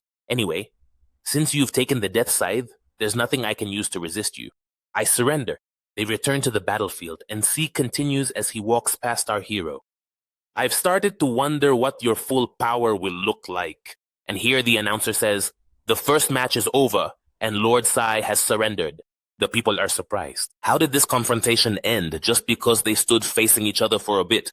We see Siming's assistant crying and saying, why? How could Lord Sai surrender? That was the last hope for the Flame Kingdom. This is a great shame for our kingdom because both warriors surrendered to this unknown guy named Liao. The ruler here says he surely has reasons that made him do that. This is the first time I've seen the third brother, and he looks relieved. And here the announcer declares that both matches are over and the winners are Chien and our hero. And he asks the contestants for the next round to enter the arena. 2 hours later, we see Lacey's sister in the bathroom. And the woman comes and tells her that she will help her. So the girl thanks this woman. And Lacey is standing outside waiting for her and says, if I work hard to win, I'll be able to reach first place and use the money to help my little sister get well. But she seems to be taking a long time in the bathroom. And we see a chair thrown on the floor inside the bathroom and a car driving fast through the city. And we find Lacey's sister inside, unconscious. After a while, the car arrives at a place in the forest. And we find King Dan standing waiting and saying, the goods have arrived. The woman who kidnapped the girl gets out of the car and says, don't worry. The goods this time are a great girl and her quality is high. I've been bringing you goods for a while, and you must increase the price. The king replies as he goes to the car door. Let me see her first. He opens the door, looks inside the car and says, where are the goods? The woman is shocked and says, how? I drugged her and she's disabled. She can't escape on her own. The king gets angry and says, so you're playing me. You know our rules. The woman replies to him, I'll find her. It's impossible for her to have gone far. At that moment, the king transforms, and a monster comes out of his neck and says, your credibility is gone. And in another place, we see Lacey's sister terrified as she looks at one of the demons of the Wind Kingdom, and he says to her, you're not one of us. He transforms into a demon, and the monster inside him emerges, and he tells the girl, the master has assigned me a separate mission. The demon stops, looks at her, and pulls himself back into his body, saying as he walks away, understood. The girl says to herself, it's good they couldn't identify that person quickly. I have to get out of here. These men are no longer from the demon clan. A strange power has taken hold of them, and the person from this kingdom in the competition is surely one of them. There's definitely danger, and I must inform my brother about this. I don't know where this place is, but as long as I head toward the large buildings, I can reach the hotel. The girl starts walking, and suddenly she hears the woman's voice behind her saying, we meet again. You animal, did you think you could escape from me? Then the woman turns into a monster that comes out of her mouth and attacks the girl. But at that moment, an ice arrow strikes the monster and finishes off the woman. She falls to the ground, and the girl looks back to find Lassie standing there looking at her. She asks him, brother, what are you doing here? Lassie runs to her and says, are you okay? Don't be afraid, I'm right here with you. Ten appears with a group from his kingdom, so Lassie stands to protect his sister and says, a lot of people have arrived. Tien smiles and says to him, very good. Then Lassie jumps into the air and activates his power to strike them with it. We see them running fast as he executes the strike, causing a massive explosion that tears their bodies apart. He lands on the ground in front of his sister, looking at them, and is shocked because they've all returned to how they were. His sister says, they all have the healing ability just like Tien. There must be a connection between them. Lassie activates a sound wave and can see inside their bodies, saying, something is moving inside them, like some kind of insect. But it's the first time I've seen it. Tien orders the demons with them to attack Lassie and finish him off, and we see them transforming into insects. Lassie's sister keeps thinking that their movement is synchronized as if they resemble a central pyramid. She screams and says, brother, they have a hierarchical structure. You must deal with that person over there because everyone listens to him. Lassie tells her he understands and attacks Tien so quickly that Tien can't even see him.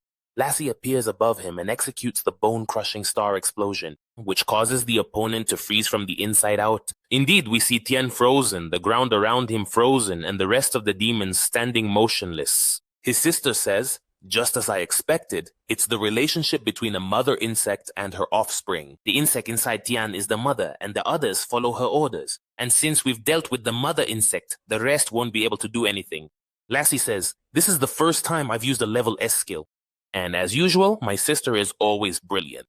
His sister smiles, but suddenly she feels a shock, looks at her stomach and says, how did this happen? We see a monster's arm impaled through her back. And the one who struck her is the same woman who kidnapped her. The girl falls to the ground and Lassie screams, Lemon! Then the king arrives, strikes his staff on the ground, looks at Lassie and says, you're smart, but there isn't just one mother insect. He raises his hand and energy comes out, which he directs toward Tien. Lassie looks behind him and we see the insect's arm coming at him. It quickly grabs him by the neck and Tien lifts him up. Lassie looks at his sister lying on the ground and says, we're finished. But suddenly, an arrow strikes Tien's arm, severing it. Lassie falls to the ground. The king and Tien are surprised by what happened, and we see that Lemon has been healed, and the woman who kidnapped her is tied to the tree trunk. Here, Jasmine appears standing on a tree branch and says, are you guys okay? And now we return to the arena, and the announcer says, we've waited for a long time, but the warriors in the third match, Jasmine and Lassie, haven't shown up. In this case, we regret to announce that both have lost, and whoever qualifies from the next match will go straight to the final. We see the new battlefield where Lee will face the previous tournament champion Shu. Lee says, laughing, this time, the arena is really striking. They chose a location close to the second zone. This place has many people wanting to visit it. They say this place is the source of all magic in the world. And if one could occupy this place, they'd gain power and change the world. Shu says to him as she activates her power in her hand, you won't have a chance to do that. Lee pulls out his dagger and says, I'm the one who'll do it and be the champion of this tournament. Lee moves and performs his skill, which is Cloud Slayer. We see him appear behind her and strike, but she dodges easily, steps on his face, and slams him down. The announcer says, despite Lee's attack, Shu isn't backing down and is attacking with her abilities. Our hero is watching the match with Leo, who says, it seems Lee's cloud power is suppressed by Shu's star system power. A battle between two S ranks depends on the type of elements, and we learn everyone that there are 5 elements, which are the nuclear system, the flower system, the cloud system, the electrical system, and the star system. But each one of them is stronger against one and weaker against another. Leo continues, you're from the cloud system, and your next opponent is Tien. I can't determine his ability relative to the elements he has, because it's not mentioned in his profile. Then John enters and says Tien has the power of the star system, but his source of power isn't from the elements. Leo is surprised by his presence and says, how did you get out of the hospital? Are you okay now? John replies, the injuries aren't major, and that's normal on the battlefield. But now, the matter is over. Liao says to him, I will beat Tien. The dragon replies, it seems you forgot the reason you came here. You're obviously here to win. Our hero continues, it's been a very long time since I last felt Tien's presence, and it seems change is near. We return to the forest and see a plant arm holding the king and Tien, with Jasmine, Lassie, and his sister standing before them. Layman says, aren't you the contestant, Jasmine? What brought you here? Jasmine replies, I was investigating and looking for the organization Tien belongs to, and I ended up here by chance. But now the truth has become clear. These people are from the demon clan, but their bodies are taken over by the evil clan. Laman asks, so they are now part of the evil clan? How were they able to appear in the Flame Kingdom? Jasmine replies, according to history, the evil clan was supposed to reach first place in the tournament. And we can talk about that later, but for now, let's deal with them first. Jasmine is pointing her hands at them, so the king gets angry, starts to transform, and says, Why are you belittling us? No one can stop us. The king and Tien attack Jasmine. So Jasmine says to the kids, this is great. The insect queens appeared at the same time. Let's capture them in one attack. Lassie replies to her, okay, and I'll help you too. Lassie shoots arrows at them and cuts them up. He continues, but these guys regenerate their bodies quickly. How will we be able to finish them off? But Jasmine doesn't answer him and starts preparing her power. We see her jump in the air and pull a plant arm from the ground, attacking the king and Tien and grabbing them. Jasmine says to herself, if one uses their power too much, the body won't be able to handle it. We must find a strategy that relies on strength alone, meaning we can use the environment and traps to weaken their power over time. The wizard's abilities now won't be enough to finish off the insects inside them, so we must try to get these insects out of their bodies immediately. And the most important thing is that I summon the power within me. And here Jasmine activates the Orchid Sea and brings out a tree from the staff in her hand. This ability is that she attracts enemies through the dust she spreads. Jasmine says, these stupid insects will come out soon, and as soon as they come out, we can finish them off. There's not much time, so you must aim your weapon well. Lassie tells her he's ready and starts preparing his ability. We see the insects coming out of the demons' bodies happy with the smell of the dust. At that moment, Lassie shoots his arrows, shattering the insects. The plant arms release Tien and the king, and they both fall to the ground dead. Lassie says after we finished off the queens, they all fell. But suddenly Jasmine falls to the ground and Lemon is shocked by her condition and asks what's wrong. She replies to her, it seems there's not much time left. Both of you come here because there's something very important I want to tell you. We return to the battlefield and the announcer talks about Shou's power as she's defending her title. And despite Lee's strength and speed, Shou's agility was better than his. Lee stands up and says, in the end, you're just a woman from the Yu Kingdom relying on elemental suppression to face me. But my goal was always first place, even if you were just a woman. And I will work now with all my effort, attacking her with terrible speed. And we see many clones of him appearing surrounding Shou. Lee continues, you don't know where I am, do you? Shou raises her finger and says, is this your final move? And here lightning strikes from her finger at all the clones around her, so Lee is hurt and falls to the ground, and his clones disappear. He says, do you have dual elements and weren't even trying since the first match? Shou looks at him coldly and says, you're not enough to make me exert myself. And the contestants this year have nothing special about them at all. At that moment, she lifts Lee into the air and slams him hard into the ground. And here the announcer says, the winner of this match is Shou from the Yu Kingdom. Lee's mother screams at the guards with her, telling them to take her son to the hospital and that she won't forgive the Yu Kingdom. The audience wonders if Shou was hesitant from the start, and no one knows the extent of her power. And here John says she beat Lee in a single moment. Lin replies, no one can doubt her strength. Because in the last tournament, Shou was only 14 years old, and she was considered the youngest demon in the competition to reach the final. This was after facing the strongest warriors from the demon clan at that time, and within 2 minutes, she was able to finish the match before everyone's eyes. And that's what made it the fastest final match result in history. And whoever watched that match knew that Shou didn't use all her power. And perhaps no one knows how far her power has reached. Her limits are very high, and no one can predict them. Our hero Liao thinks about Shou taking off the armored glove, so he feels that something is up. And here Leo says, it's your turn, Liao. Don't forget that Tien is very dangerous, and you must be careful. John says to him, you must be able to defeat him, right? Lin replies, the demon named Tien. No one can defeat him except Shou. Forget about that. Suddenly, breaking news appears on the screen, and the announcer says, contestant Tien, who was scheduled for the next match, cannot participate because his body was found by security. The security forces are currently investigating the cause of death. John is shocked and says, wait, is that guy dead? Leo says, that means the next match will be against... And of course, everyone knows the final match will be between Shou and our hero. The announcer says, this year's Demon Clan Martial Arts Tournament has seen unexpected events. The final match will be broadcast live on site to ensure everyone's safety, and there will be a massive barrier around the arena. We see our hero and Shou standing inside the barrier, facing each other. Our hero thinks that this woman has the power to finish him off in a second, and all the demons in the world will witness this. On the other hand, this is his last chance to die. But C wants to show the world our hero's true power. Outside the arena, we see Lassie running. As he reaches the gate, the guard tells him, the final has started. You can't enter now. Lassie replies while running and pushing them. Get out of my way, I have something important to do. The guard quickly speaks into his radio to his colleagues, saying, someone is breaking in. All guards move quickly. Lassie continues running down the hallway thinking, "Brother Liao, wait for me. I must hurry to tell you what my sister Holina asked of me." But a guard hiding behind the wall grabs Lassie by the head, slams him to the ground and says, "Got him! We've caught the intruder." Lassie tells them to let go, but they don't respond. Back at the battlefield, Shuo says, "Didn't you say all the demons of the Li Kingdom are weak?" Liao replies, "Yes, I did say that.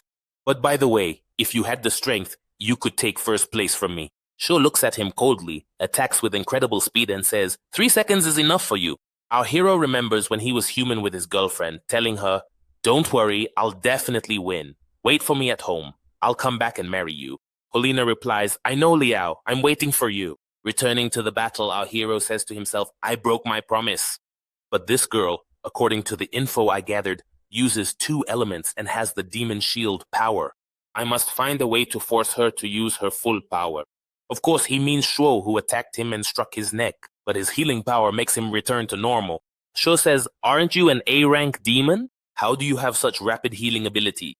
Even S-rank demons don't have this kind of power. It's no wonder you dare to provoke the 3 great kingdoms." But that's meaningless, because I'm the strongest demon in this entire clan. The announcer says, "What we're seeing now is that the contestant from the Yun Kingdom has no ability to fight. It seems the end will be much faster than we imagined." And the victory goes to the Li Kingdom. The crowd starts cheering for Shuo to finish off our hero because he was mocking their kingdom. Back to Lassie, who tells the guards, "Let me go. Let me through quickly. It's important and can't wait." The guard says they must take him away from there. Elsewhere, Leo and Lin are watching the match, and Lin says, "I told you no one can stand against Shuo." John sits watching and thinks, "It seems, Liao, that you've made your decision." John remembers talking to our hero, asking him, "Why do you want to return to the human race? This power you have will let you win the final tournament. And then you'll be at the top of the demon clan. You'll have glory that never ends, and everyone will admire you. I mean, even if you return to the human race as a demon, who would dare say anything against you?" Liao replies to him, "These things don't matter to me. Right now, she might be alone and facing a state of fear of the unknown. I thought I was serious, and I can't stand for her to wait any longer than this." We return to the battlefield and see our hero lying on the ground. Then he sits up and says, "You're a worthless person. Didn't you want to be the strongest demon and take revenge on the Dark Clan?" Shu looks at him in shock and says to him, "What did you say?" Our hero continues as he stands up to become stronger. "You are practicing the forbidden powers of demons, like the demon shield transformation, right? But unfortunately for you, your future self won't succeed in revenge. And then you managed to succeed and transform the demon shield and got a permanent power boost, but with this act of yours, you'll fall into darkness and never feel sane again. As for the future of this land, the Dark Clan will finish off all the leaders and enslave all the strong demons, and the Demon Clan will no longer exist." Zhu gets angry and tells him to shut up and attacks him with terrible speed, as she activates the demon shield and hits him in the chest. Our hero says to himself, "Just as I expected. I wasn't wrong. I've met this girl before. But in the future, she always wanted to take revenge on the Dark Clan, and her motivation was to become stronger, but in the end, she fell into the future she hated and didn't accept." Anyway, she's very angry right now. The announcer says, because of Shu's attack, a small crack appeared in the barrier. The impact of the last hit is very strong. And here, Zhu activates the Demon Shield transformation power, and that's what makes the opponent's skill slower. Our hero continues and says to himself, "Additional abilities always come with the shield transformation. This is truly capable of suppressing my power." We see security running to stabilize the barrier and protect the audience. The announcer says, "We see now that Shu has strongly attacked contestant Liao, who hasn't been able to respond at all until now, and we can say this match is almost over." Lin says, "It's the first time I've seen Shu this angry she's even using all her power." John thinks the end is near and this will be the final blow because he promised our hero he'd be the one to finish him. Liu is crying and saying he must be in pain, he has to surrender. On the battlefield, our hero's ability, negative reflective damage, activates, energy comes out of him and hits Shu. Our hero thinks that even this skill barely affects her, but for him it's better this way so he can finally fulfill his promise to his beloved because he made her wait a lot. And here they hear the announcer saying, "What are you doing? Leave the mic, who are you?" Lacey's voice comes through saying, "Brother Liao, I have something important to tell you. My sister asked me to give you this message. It's about Jasmine. No, wait, I mean Holina. She told me you must win this match and reach the top of the Demon Clan." You're not alone on this journey, and you're the one who decides. Here, Shu raises her hand and says, get ready for the final blow. Lacey continues, when you win first place, I'll meet you and tell you everything. At the moment Shu strikes, his hand catches and blocks it. An ice demon appears, holding Shu's hand. He stands before our hero, who suddenly stops and says to himself, so Jasmine turned out to be Holina? The people of the Yun Kingdom are shocked when they see the ice demon and ask about him. General Huan says, this is General Liao's skill, which he used when he saved our kingdom. See now? General Liao is acting seriously, and that means our kingdom will win. We see the ice demon fighting Shu, who increases her demon armor transformation to 20% and says, summoning an ice demon? Are you a rare summoning type demon? Is this your final move? The ice demon attacks her and she dodges quickly, but our hero is completely distracted, thinking that Jasmine turned out to be Helena. And according to what Lacey said, it means she's been reborn, but he wonders why she didn't come to see him right away. He thinks there might be something she couldn't say. Then the dragon says, sorry, boss, I didn't recognize her either. Liao replies, it's not your fault. No one could have predicted something like this. The dragon asks what they'll do next, and he answers, of course, we'll go see her right away. There are many things I need to ask her, and many things I want to tell her. And since she wants me to win, she must have an important reason. Let's finish this match quickly. In the announcer's booth, we see Lacey returning the mic saying, I'm done. You can continue now. The announcer takes the mic, coughs, and says, no one expected contestant Liao to be one of the demons with summoning abilities. And the ice demon he summoned is so strong that he's fighting contestant Shu. Here, Shu delivers a swift strike to the ice demon, cutting it to pieces. We see her armor transformation reach 35%. The announcer continues his commentary.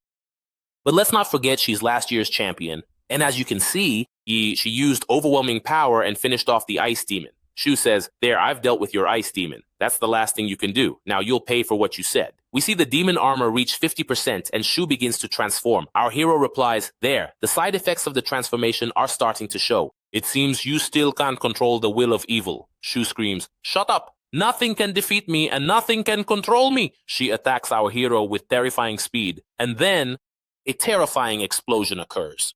The announcer says, Shu has directly attacked Liao and the entire battlefield is shaking. A massive dust cloud has appeared from the shockwave.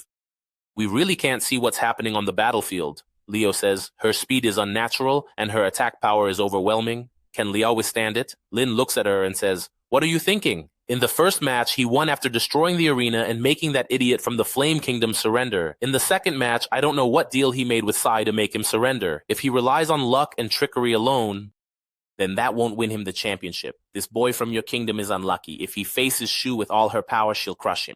John replies, true, ignorance is bliss. Leo doesn't need all his strength to stand against Shu. The one from your kingdom gets angry at him saying, what are you saying? How dare you belittle our kingdom? And here comes Shio. And she starts a fight with her, and this is obviously to keep her away from her sweetheart. Jun, who says to himself, after what Lassie said, I've started to understand the choice I made. Go on, win first place, and let everyone see the power of the Cloud Kingdom. On the battlefield, we see Shio looking at the dust cloud in front of her, and our hero appears inside it carrying his sword. Shio says, you've healed again? It seems there's only one way I can beat you. And that is the finishing blow. We learn that her shield has reached 80%, and we see her transforming further. Our hero says, are you going to transform into a full demonic shield? You are already 50% controlled by your emotions. Shio replies, even if I can't feel my mind anymore, I must win. I absolutely cannot fall here. Liao continues, you have strong determination, but if you fall into darkness, that's not the only way to be strong. He continues, the shield transformation on Shio. She says, well, no one can stop me. I will reach the top of the demon clan once again. And here the shield reaches 99%.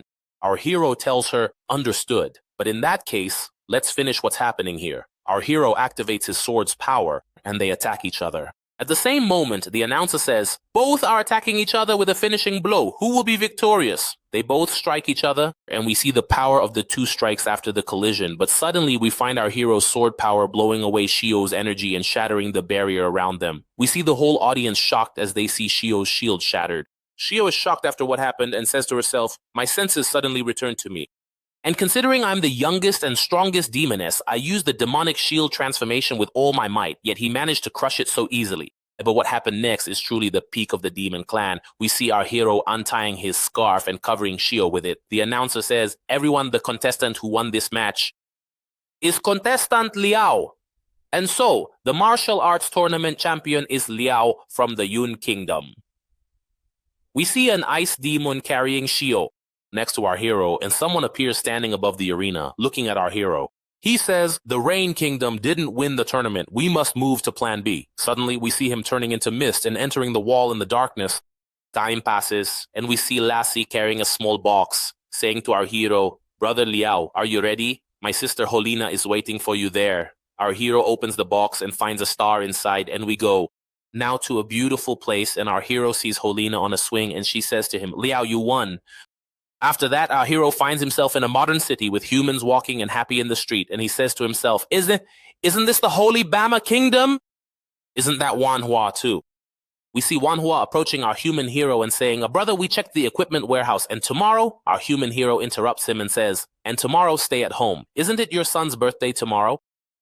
Don't worry, I can handle the demon cave alone. Here, our demon hero says to himself, this is the future 6 years later, the day before my return. Suddenly, the city transforms, and our hero sees it destroyed with fire burning in it. Then Holina appears and says, Liao, we finally meet. He replies to her, what's going on? What is this world? Holina continues, what you see before you is the real future world. I'm sorry I didn't ask your permission before bringing you with me. Now, I'll tell you the truth. I didn't know how I would face this future. Alone. Every 6 years, the evil clan attacks the entire world and humans lack the strength to resist. I've been reborn many times, but there's never enough time to do anything. Each time I'm reborn, I only go back half a year. And they were planning this in secret. Our hero approaches her in his human form, hugs her, and says, I'm the one who's sorry. You were facing so many things all alone. I felt like I was too late while I was alive. After I was reborn as something else, and that only happened once, but you were reborn many times.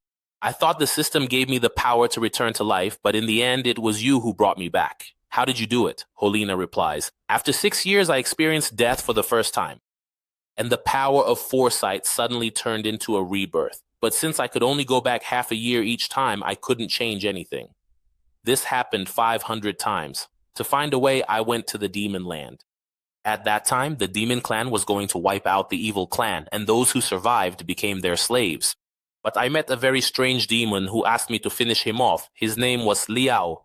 This demon killed all his relatives and family, but he wouldn't die by any means. Even the evil clan couldn't do anything to him. He said the more he sought power, the more his strength grew, and the pain increased as well. One person cannot fight the entire evil clan alone, nor can he bring back his dead relatives. At that point, he didn't want to continue living this life, and that's what made him strike a deal with me, because he had a secret demonic technique that could help me return to the past and bring you back with me at the same time.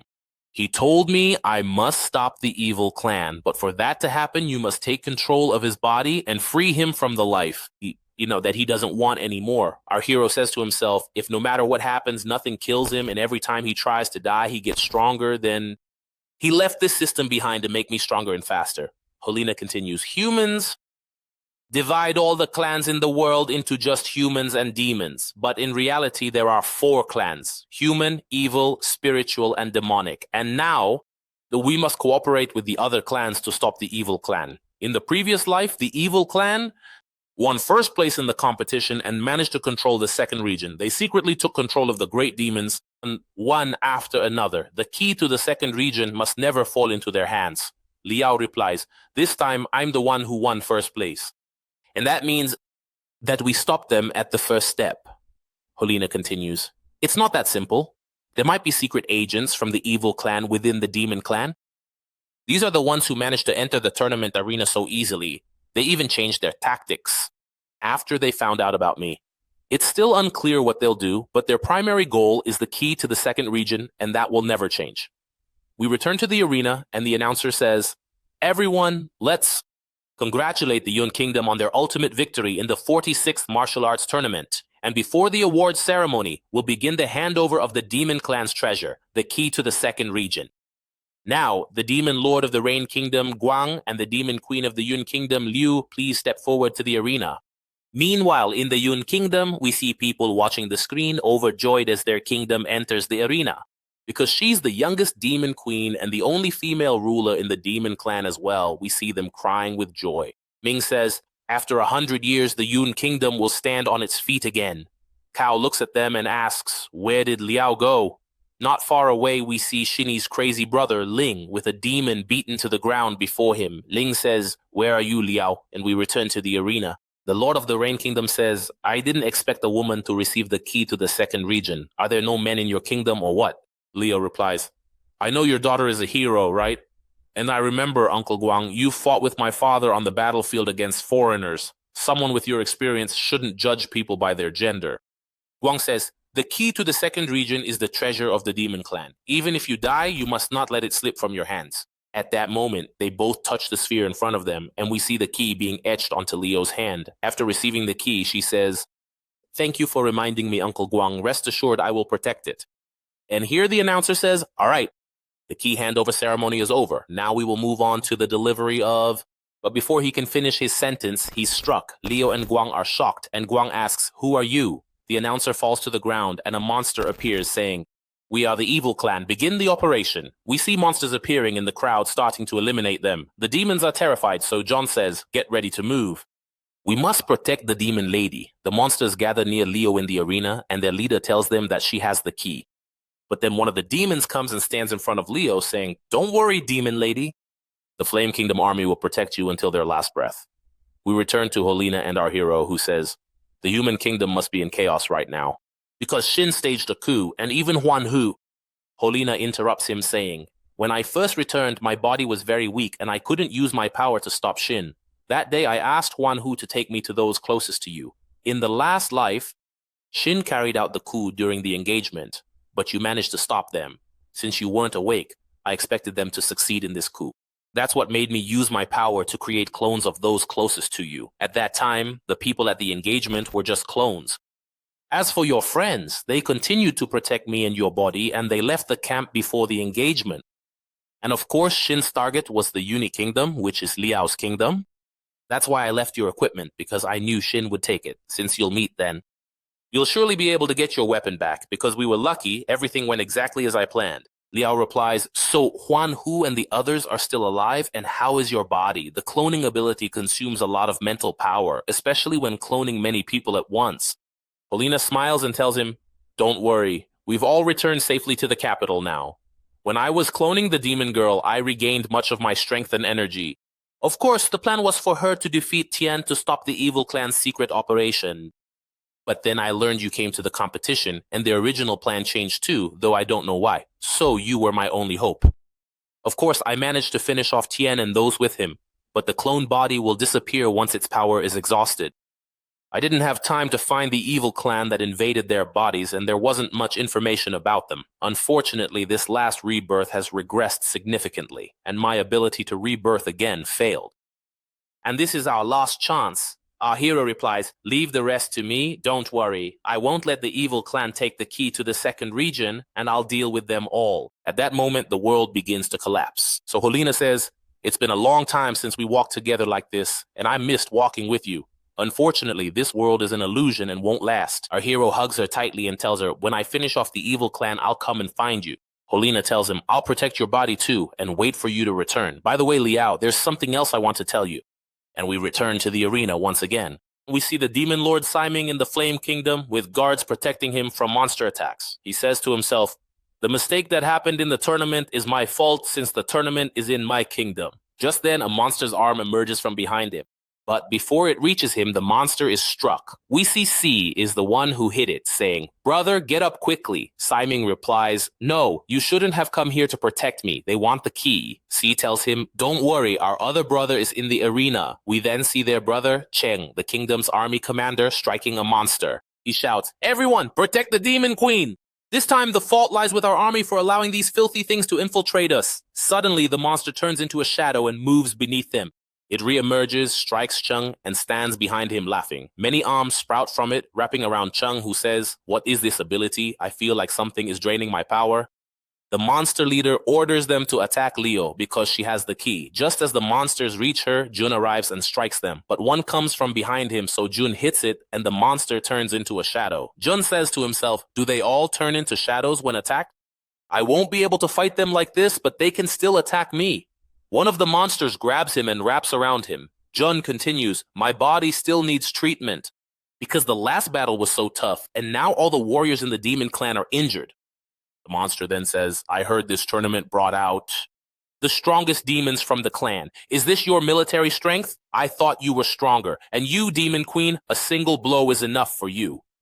Arms sprout from its hand, wrapping around Leo, and Jun screams for the monster to let her go. But suddenly the ice demon appears, grabs the monster by the head, and slams it into the ground. The monster turns into a shadow, and we see our hero standing there looking at it. Sai says, There, Liao has arrived. Simon replies, But how will he and the ice demon handle this powerful army alone? The guard tells him the enemy's numbers are vast and they can't face them. C responds, No, he's not alone. He's brought an army with him. We see the ice monsters surrounding our hero, who says, Enough, evil clan. The ice monsters begin to free the Queen, Jun, and Cheng from the arms that were binding them. Cheng says, We'll protect the Demon Queen and leave this place. Jun replies, Yes, we must leave the battlefield to him. Guang is standing next to Jun and asks his son, Shan, How is your sister, Shu? Shan replies, She's fine, not many injuries, and she'll wake up soon.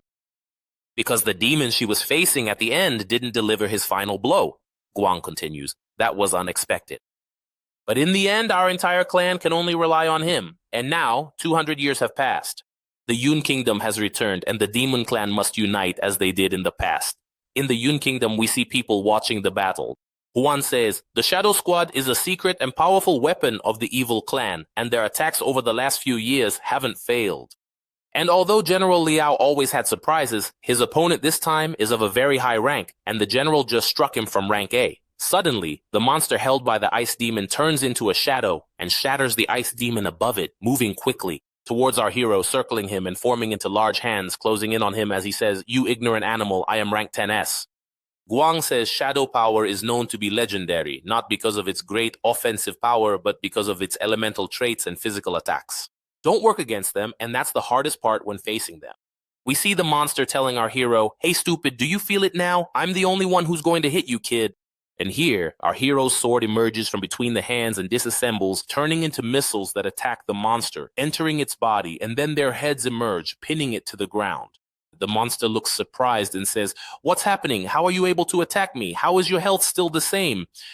Our hero replies, after the hands disappear from around him, I'm sorry, but true damage ignores everything, even speed and shadow. Our hero starts using the monster's face like a punching bag. And the monster says, after his face swells up, Wait a minute. Wang Bo and his son are shocked by our hero.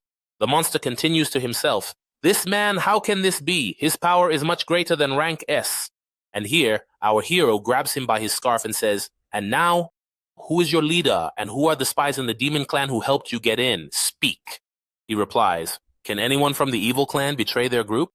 So our hero grabs him by the face and tells him he has many ways to make him talk. The monster thinks there's no way for him to turn into a shadow because of our hero's weapon restricting his movement and says, I won't give you a chance to interrogate me, but wait, for the evil clan will come and trample your land soon. And you, Demon Clan, your level is low and your end is death, and the evil clan will unite the whole world. And here, our hero crushes his head and finishes him off. The Flame Kingdom army looks around and finds the monsters returning to their form, and the demons start finishing them off. One of the guards shouts, The clan leader is dead and his armies hiding in the shadows are exposed. We can attack them now. Siming says, Because of this boy from the Yun Kingdom, the situation has completely changed and we will win. But C is using his ability to see the possibilities and says that it's not over yet. Simon asks him what he saw, and Sai replies in shock, There's no more time to stop the traitor who betrayed the demon clan, but why you? We see Chung putting the sword to Liu's neck and saying, Sorry, and you're coming with me. We see a portal appearing under their feet, and Jun shouts as he runs towards them, Demon Lady! But the moment his hand reaches them, they disappear from before them. We see Liu tied up with many people around her, the key's teleportation orb, and Chung standing next to her. Cheng says, The teleportation portal stays active for 10 minutes, and anyone who steps on it will be transported immediately. That's why I activated it a while ago to bring you here at the last moment before the portal disappeared, and I also made a barrier so no one can enter. Liu asks herself, Where is this place? And here, one of those present says as he reveals his face, No one will be able to come and save you now. Come here and hand over the key. And we learn that this is the lord of the evil clan. Liu says to Chung, You are the commander of the demon clan army. How dare you conspire with the evil clan? Chung replies, The strongest demon in our clan has barely reached rank S.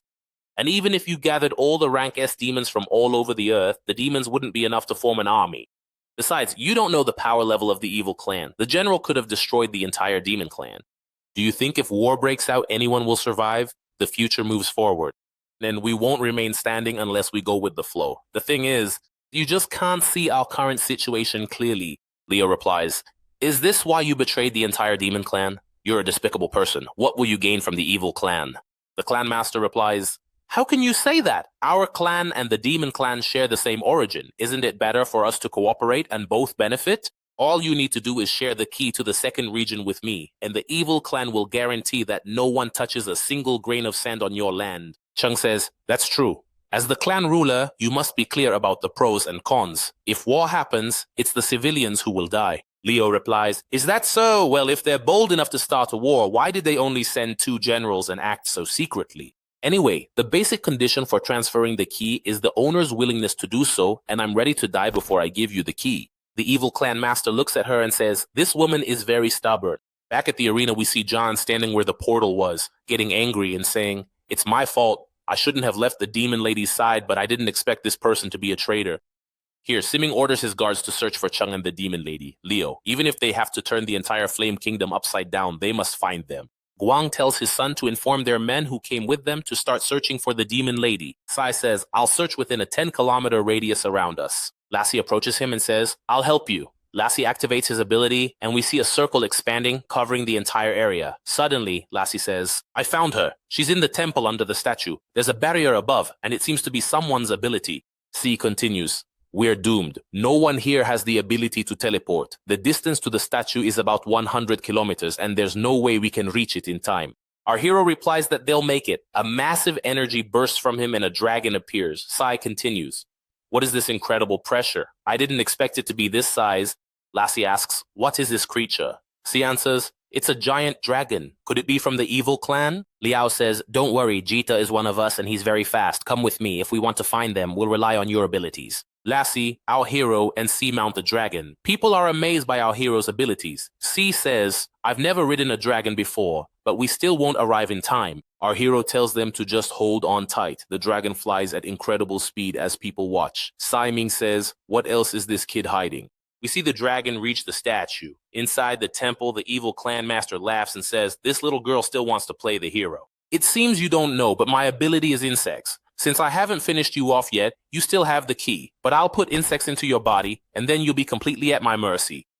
Suddenly, a loud noise comes from the ceiling as it starts to break and energy bursts through. Chung looks shocked and says, the barrier I set was broken with a single blow. We see the statue collapsing. Our hero grabs his sword and tells them to get ready to descend. The dragon lands on the statue, breaks the ceiling, and they enter the temple. Lacey is excited, but Sai is about to throw up. The dragon stops, and our hero stands before the clan leader. He says, I finally found you. The clan leader replies to Leo, so the hope of your demon clan has arrived. Chung approaches, activating his ability, and says, don't worry, he's just an A-rank demon. But I'm a hero with 2 championships, and I'm S-rank. To deal with him, I'm enough to... And before he finishes his sentence, our hero punches him in the face, knocking him out. Chung falls to the ground, and our hero says, and who gave you permission to speak? This guy from the evil clan. Anyway, I've been looking for you. The clan leader looks at him and says, so you're the one who took first place and ruined our original plan. Great, you came right to me and saved me the time I would have spent searching for you. The clan leader activates his ability, and C says, I can see the future of those at my rank or lower, but someone whose future I can't see must be at least double S rank. It seems we're no match for this guy. Lacey replies, the 3 of us can get the demon queen out of here.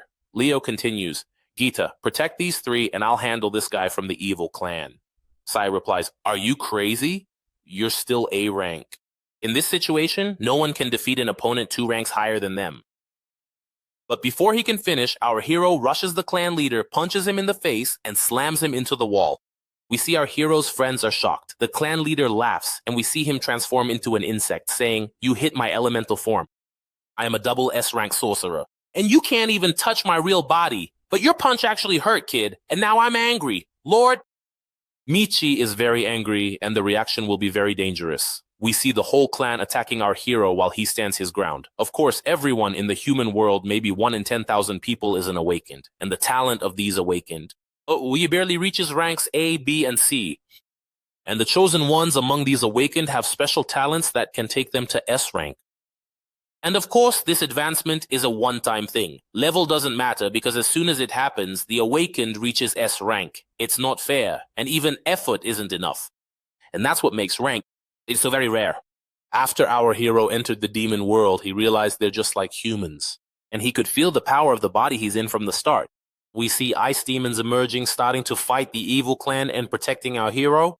Stands in the middle of the fight and says to himself, I felt from the start that this body has unlimited potential. And his basic build is S rank. At this moment, one of the monsters transforms and attacks our hero from behind. C warns him, but our hero doesn't move, thinking he won't remain at the mercy of fate. The clan leader says, all the demons here are insects and any one of them can finish you off. Attack him, demons, and tear him apart. We see them gathering around our hero who says to himself, I won't walk toward death anymore. Helena gave everything so we could be reborn together. Even if I have to endure these insects for the rest of my life, I won't let things go wrong again. And from now on, I will be the victor. We see his friends worried about him and Leo says, wait, Leo is doing something. Our hero disappeared under the monsters and suddenly an explosion occurs. A terrible light emerges from the place and the clan leader stands shocked. Here our hero appears after leveling up to level 5, having gained a new skill, which is version 2. He stands before the clan leader and tells him, honestly, being A rank is enough for me to deal with you, but now I want to finish this quickly. He attacks the clan leader, grabbing him by the neck. Michi is shocked by what's happening to him. Our hero lifts him into the air and slams him into the ground. His friends rejoice because he managed to control Michi with a single blow. And C says, he advanced to S rank so easily. It's not just about his weapon, now his punch, that will cause massive damage. We see Michi lying on the ground, wondering why he can't change his form and what the nature of the monster inside our hero is. He says, now it's time for interrogation. To the side, we see Chung sitting on the ground. C tells him, your fate will be decided by your superior according to military law. It's best for you to explain what's happening. Chung replies, the winner becomes king, and the loser is the thief. That's the whole story. Lassie is standing among the monsters. It and says, we've cleared out all the insects that were here. Next to Lassie, Michi appears bound in chains. Standing before him are Leo and our hero, who asks, who was executing this plan? Michi replies, I won't tell you anything. The evil clan isn't like the demon clan because everyone in our clan has their own motives. He continues. Liao says, then why did no one come to save you even though they know your plan failed? Or are you just a pawn on their chessboard? Michi replies, so what? I was born to be a soldier, and I'm actually happy with this situation. Our hero looks at him and thinks, the evil clan operates under military management from the moment they're born. From a young age, they enter the battlefield and are forced to finish each other off. Those who survive the clan become the elite, emerging from the royal battle. This means they were all born as suicide warriors, pledging loyalty to the one king who is the supreme leader of the evil clan, the evil emperor. As for the emperor, he's a powerful and exceptional person, and his attacks don't happen in a hidden way. But this operation is different. And it reminds me of the attack pattern of the man who became king after 6 years. You see, this man, in the early years, was hiding among humans. He even secretly controlled officials, and all his actions were covert and well-planned. That's what kept him hidden from people's eyes. He's also the illegitimate son of the evil emperor. Here, our hero says the name Dao. Michi is shocked to hear the name Dao and says, don't waste your time. You won't learn anything from me. Our hero looks at him and knows from his reaction that he guessed right. He says, I didn't expect him to start planning so early. He must be hiding among humans now, right? Michi looks at him and thinks, only I know the master's origins. Even the emperor doesn't know he exists. But this demon's power source is strange, and he could be the greatest enemy of the evil clan in the future. I can't stay here any longer. He then shouts loudly, do you think this is our only plan? We still have one final force, and while you were competing in the tournament, our force entered the lands of the Yun Kingdom. The leader of these forces is S rank, and he alone can finish off the entire Yun Kingdom. That's right, you're not from the Yun Kingdom. Perhaps by now your country has been leveled, and in the near future, the whole world will belong to the evil clan. Michi explodes and protects our hero Leo, who says, Liao, does the evil clan really have another army that entered our kingdom? We just got out of a war. Liao replies, there's no need for that fear now. Let's find a way to contact the kingdom first. We go back a few hours to the Young Kingdom and see Ling landing on the beach saying, finally, I've arrived. Where are you, Liao? I'm going to tear you to pieces. Of course, guys, Ling is a level 55 mage and he is Shin's brother. In a place not far from Ling, we see the evil clan army watching the demons as they watch the tournament, and their leader says, it seems this kingdom has just come out of battle, yet they're still gathering in the arena to watch the live broadcast. Great, we'll finish them all off like this.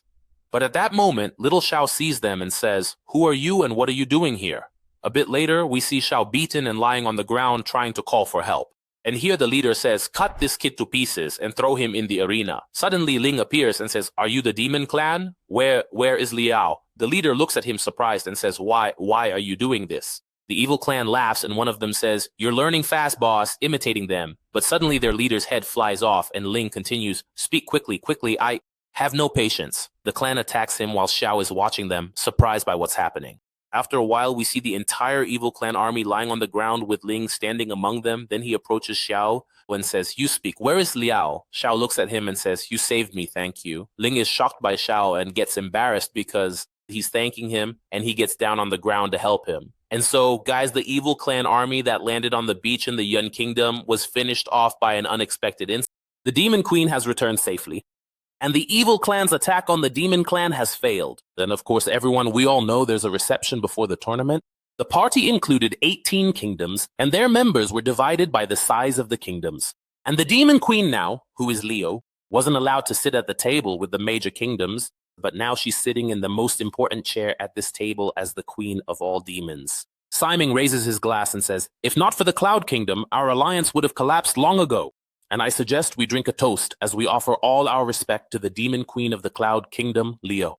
And of course, everyone, you saw how the Thunder Kingdom didn't get any results in the tournament and no longer has the right to sit at the main table. And here Lee says, today is a very suitable day, isn't it? Everyone, I have something I want to say. And we go back in time to the days of the ancestors of the Demon Clan, and we see Queen Kyun saying, the Demon Clan's origin is one, and its goal is for us to create a society and an alliance where all demons are equal, supporting each other as one force. That's why we, the 18 families, must share together. The alliance of the 18 united Demon Clan families is always one, and there's no discrimination in rank or status. I know this is hard, but this is the ideal state because after many generations of this effort, it might not be achieved. And we go back to Leo as she says, let's change the form of the celebration and make it a bonfire party so everyone can participate. And indeed, they go outside, light the fire, and celebrate around it. And surely you understand, everyone, that Leo, as the new leader of the Alliance forces, has a new rule. And from now on, the martial arts tournament held every 3 years will be a sporting event. And each of the demon kings in the 18 kingdoms has a chance to request the deployment of Alliance forces. As for the key to the second region, Leo actually handed it over to our hero, and no one had any objection because they know he's the most suitable person to keep it safe. Inside the celebration, we see Lee saying, I want to make a movie and I'll play the lead role as Liao. And as I expected, this matter will be my way to advance. And if we produce this movie, it will achieve great success. The demon sitting next to him says, weren't you going to tell Liao to join the acting team? Because he's the one who can promote the movie. Lee replies, true, I'll ask him to act with me and I'll even give him my entire salary. But he'll take the role of the character that I'll win. Am I not the hero of the movie or what? Anyway, where is that guy? Isn't he actually the main character in this party? And we go now to the hospital where Shan is with his sister Shou, and he tells her, wait, your injuries haven't healed yet. Where are you going? Shou replies, there's something I must do. She continues to herself, I must find him and challenge him again in a new match. And in front of our hero's room, we see Leo standing, thinking that this is the right time, because if not for his presence many times, and that her life has belonged to him for a long time. And even though she doesn't know what his answer will be, she must tell him today everything in her heart. She opens the door and enters the room and sees Lin and Shio fighting on the bed. And Shio says, John is mine, understand? Lin replies, and who's trying to take him from you? Shio continues, then why did you come to his room? So Leo is surprised that our hero and Jun aren't there. In another part of the forest, we see our hero standing on the dragon, and at that moment, John arrives, so our hero says, I didn't expect you to find me here. John replies to him, this is the highest point in the Flame Kingdom after the statue, and it's a very suitable spot for this dragon to take flight. Liao continues, do you think this is a good opportunity to finish me off? John asks him, I guess you won't be coming back after you leave here, right? Here, our hero replies and says yes. Then he continues, I'm a human, and that's the clan you hate the most. And now that I've finished my mission, there's no need for me to have anything to do with demons. And don't worry, I won't let the army... John interrupts him immediately and says, I know. After the battle that happened, I no longer hate humans. And I don't hate the evil clan either, because we shouldn't generalize. If one person is bad, it doesn't mean everyone is bad. Demons are good people, but some of them are evil. And the same goes for the evil clan. And among humans, there are good people and also evil ones. But you're my friend, and it doesn't matter if you're a demon or a human. Next time, when you return, I'll be here to welcome you.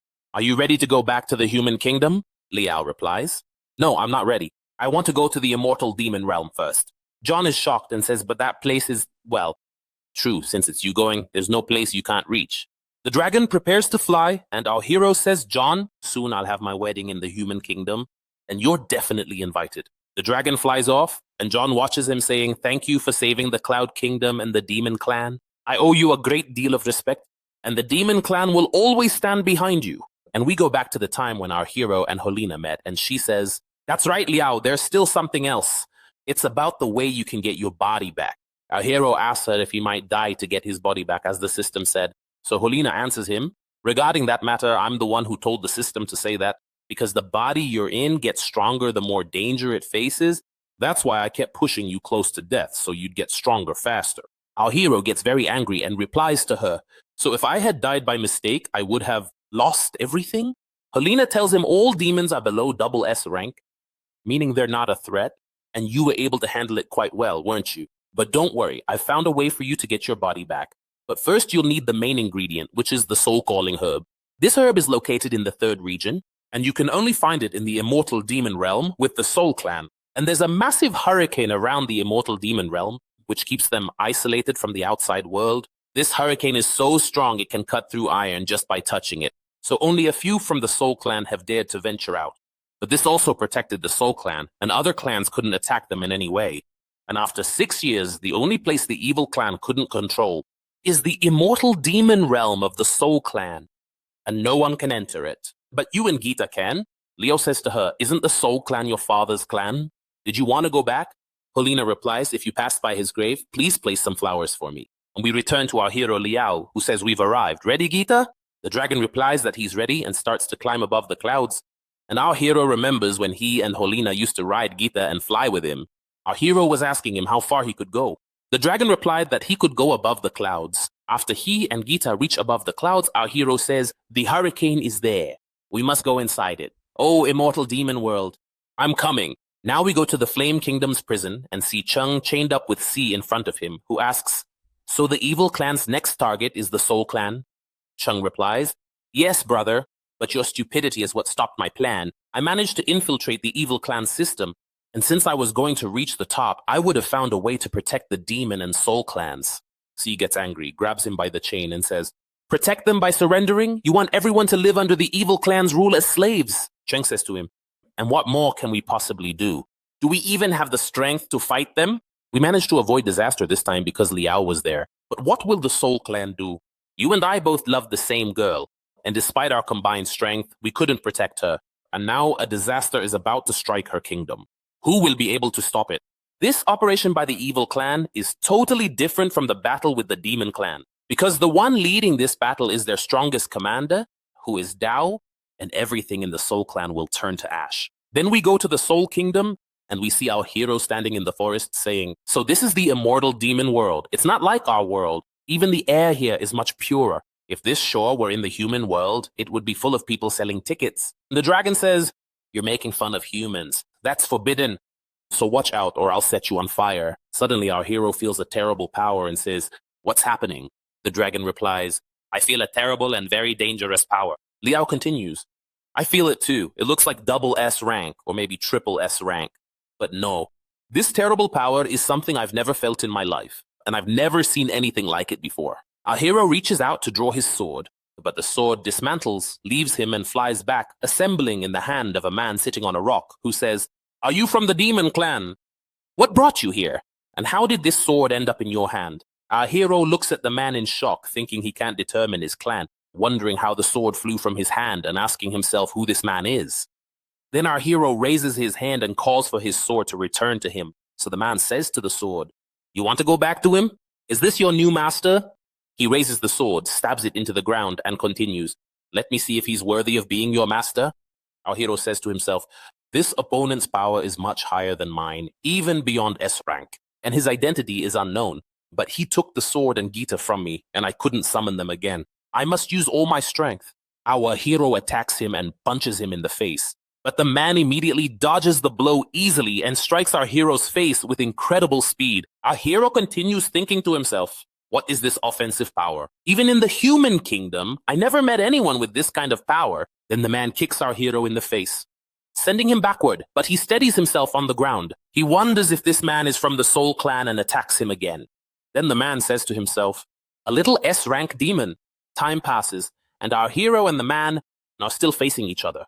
Our hero thinks the man's speed and power are top tier, and that they've been in this battle for a long time. But this man never gives our hero a chance to land a hit. And although he looks to be about 50 years old, but his endurance is absolutely incredible. So our hero decides he must find a way to defeat him with a single blow. But the man gives him no chance and punches him, sending him flying into the air, then strikes his stomach mid-air and says, "You've been taking hits for a while now, yet you act as if nothing has happened. Not bad, kid. Even your healing ability is very fast, but your combat power is quite ordinary." As the man continues to strike our hero, the battle shifts from the ground to over the sea. Our hero seizes the chance, activates his power, and chains emerge from the sea to wrap around the man and pull him down, saying, "The sea is now my home, and because of you, and since my health is nearly gone, I've summoned all the ice demons who were waiting for this chance beneath the waves." Now, every ice demon possesses S-rank power, and you're bound by these chains, so you won't be able to escape now.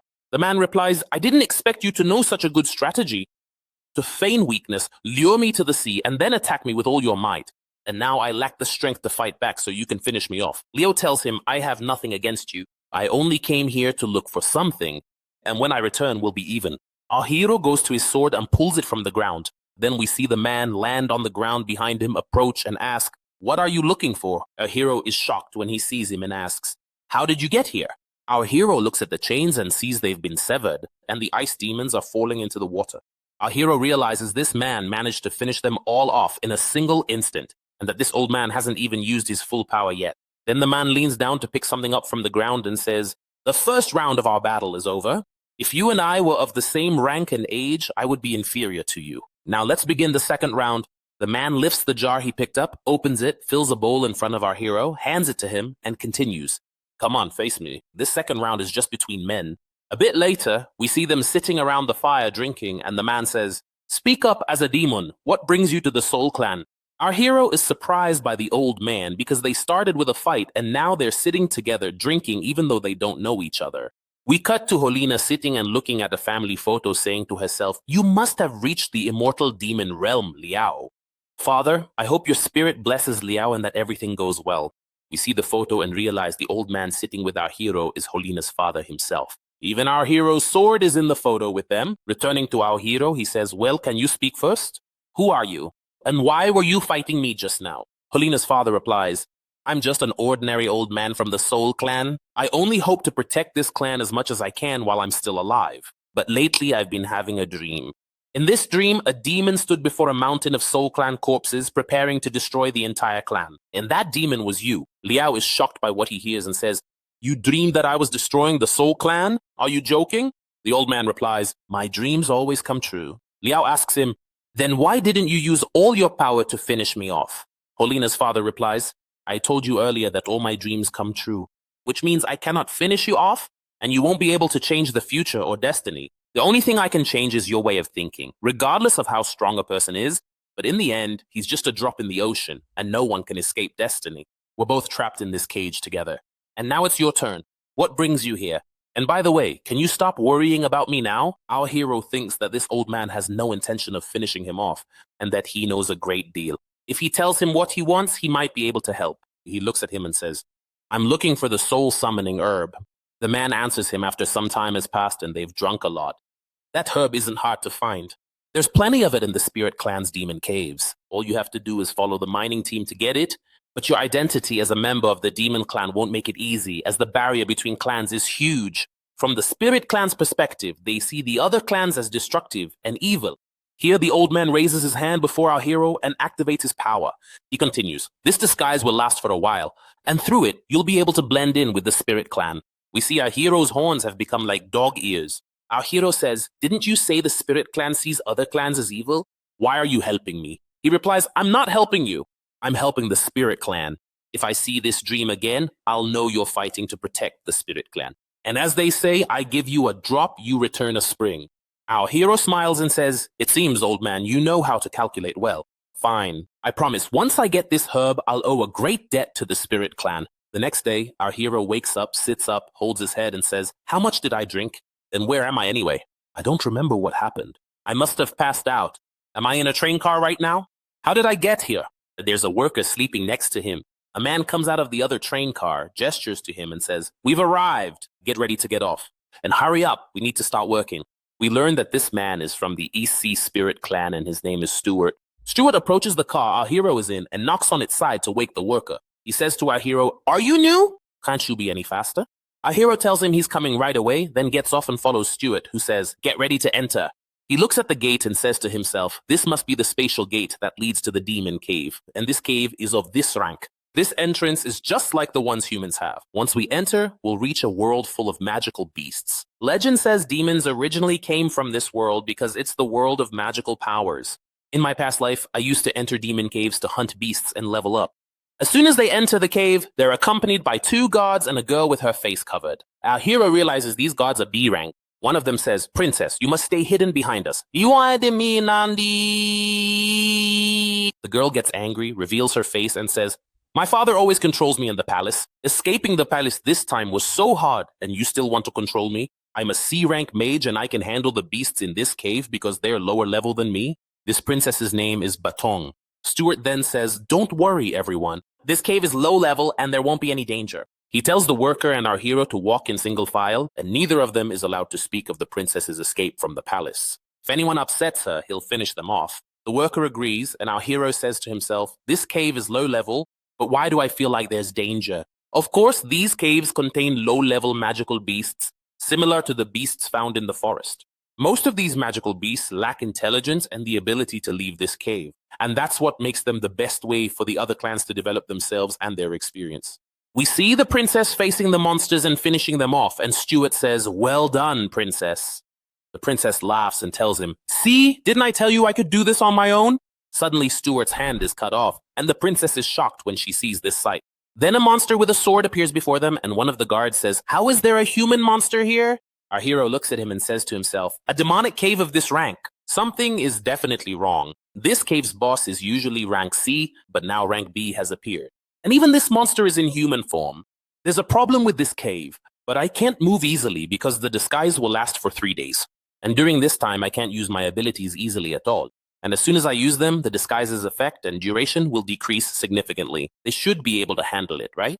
We see the monster standing, tilting its head, looking at them, and hitting them with a strong energy from its mouth. So an explosion occurs in front of the guards. And the princess says, defense won't do any good. We have to finish it off. The guard replies, then let's attack together. But at that moment, the monster attacks them, and here a spear appears and pierces its body. It was the princess who activated the power of this spear, so the monster moves to break the spear. And here the guard attacks it quickly, blowing its head off, and says, this situation was very dangerous. First time I've faced a rank B boss. And the princess goes to Stuart and says to him, uncle, your arm. Stuart replies to her, no problem. I've stopped the bleeding, but I see our princess has grown up. The guard says, the boss in the cave appeared very early, but it's good that we were able to deal with it. Our hero is looking at them, displeased, and says to himself, that's not the boss, it's just a minion. At that moment, a group of monsters approaches them, and the guard says, what's happening? How are there still monsters like it? The worker says, terrified, it's over. We're going to die here. The princess says, I'm sorry, this is my fault. We should have withdrawn from here. Stuart tells her it's not her fault because they came to mine and he didn't evaluate this demonic cave correctly. The guard says, what's the combat strategy we should use? A while ago, I used all my strength just to finish off one of them. Now there are 4 like it, and they all came at once. Liao thinks that the spirit clan is united when there's danger and that they're very brave. And the worker screams, and what can we do? All we can do is fight them, and that's it.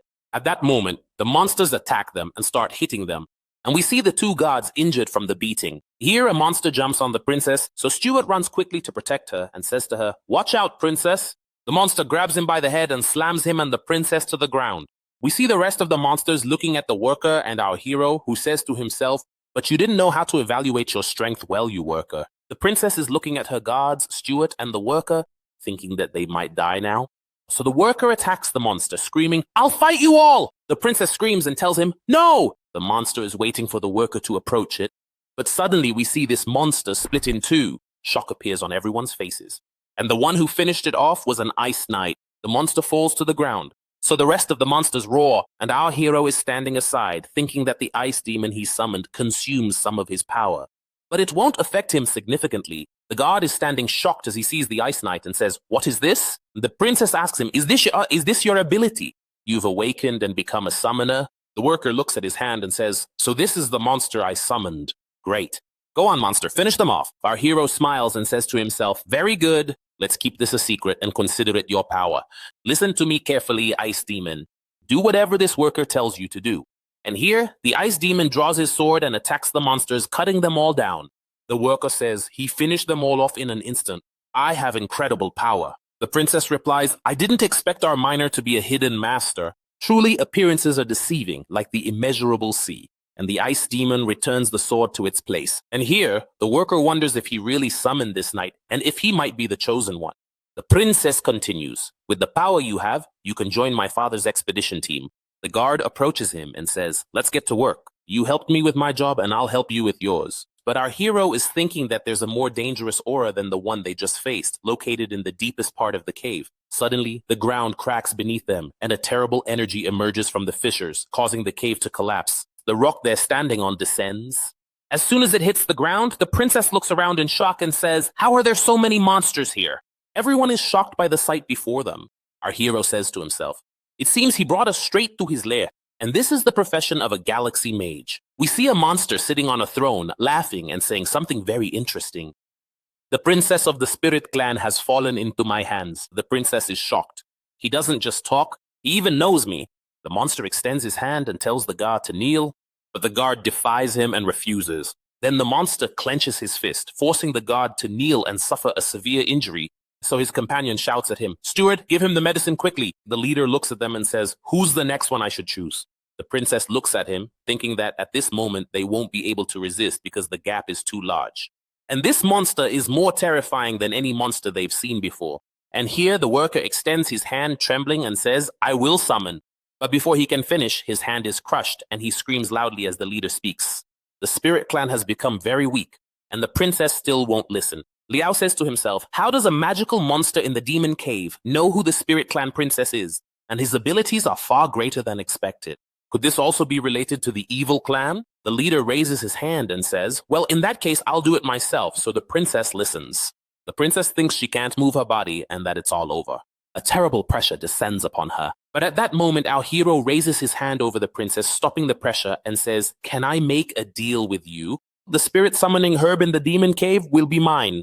The leader is surprised and says, "How can I not make the princess kneel?" And here, our hero takes off the helmet on his head and says, "I'll deal with that thing over there."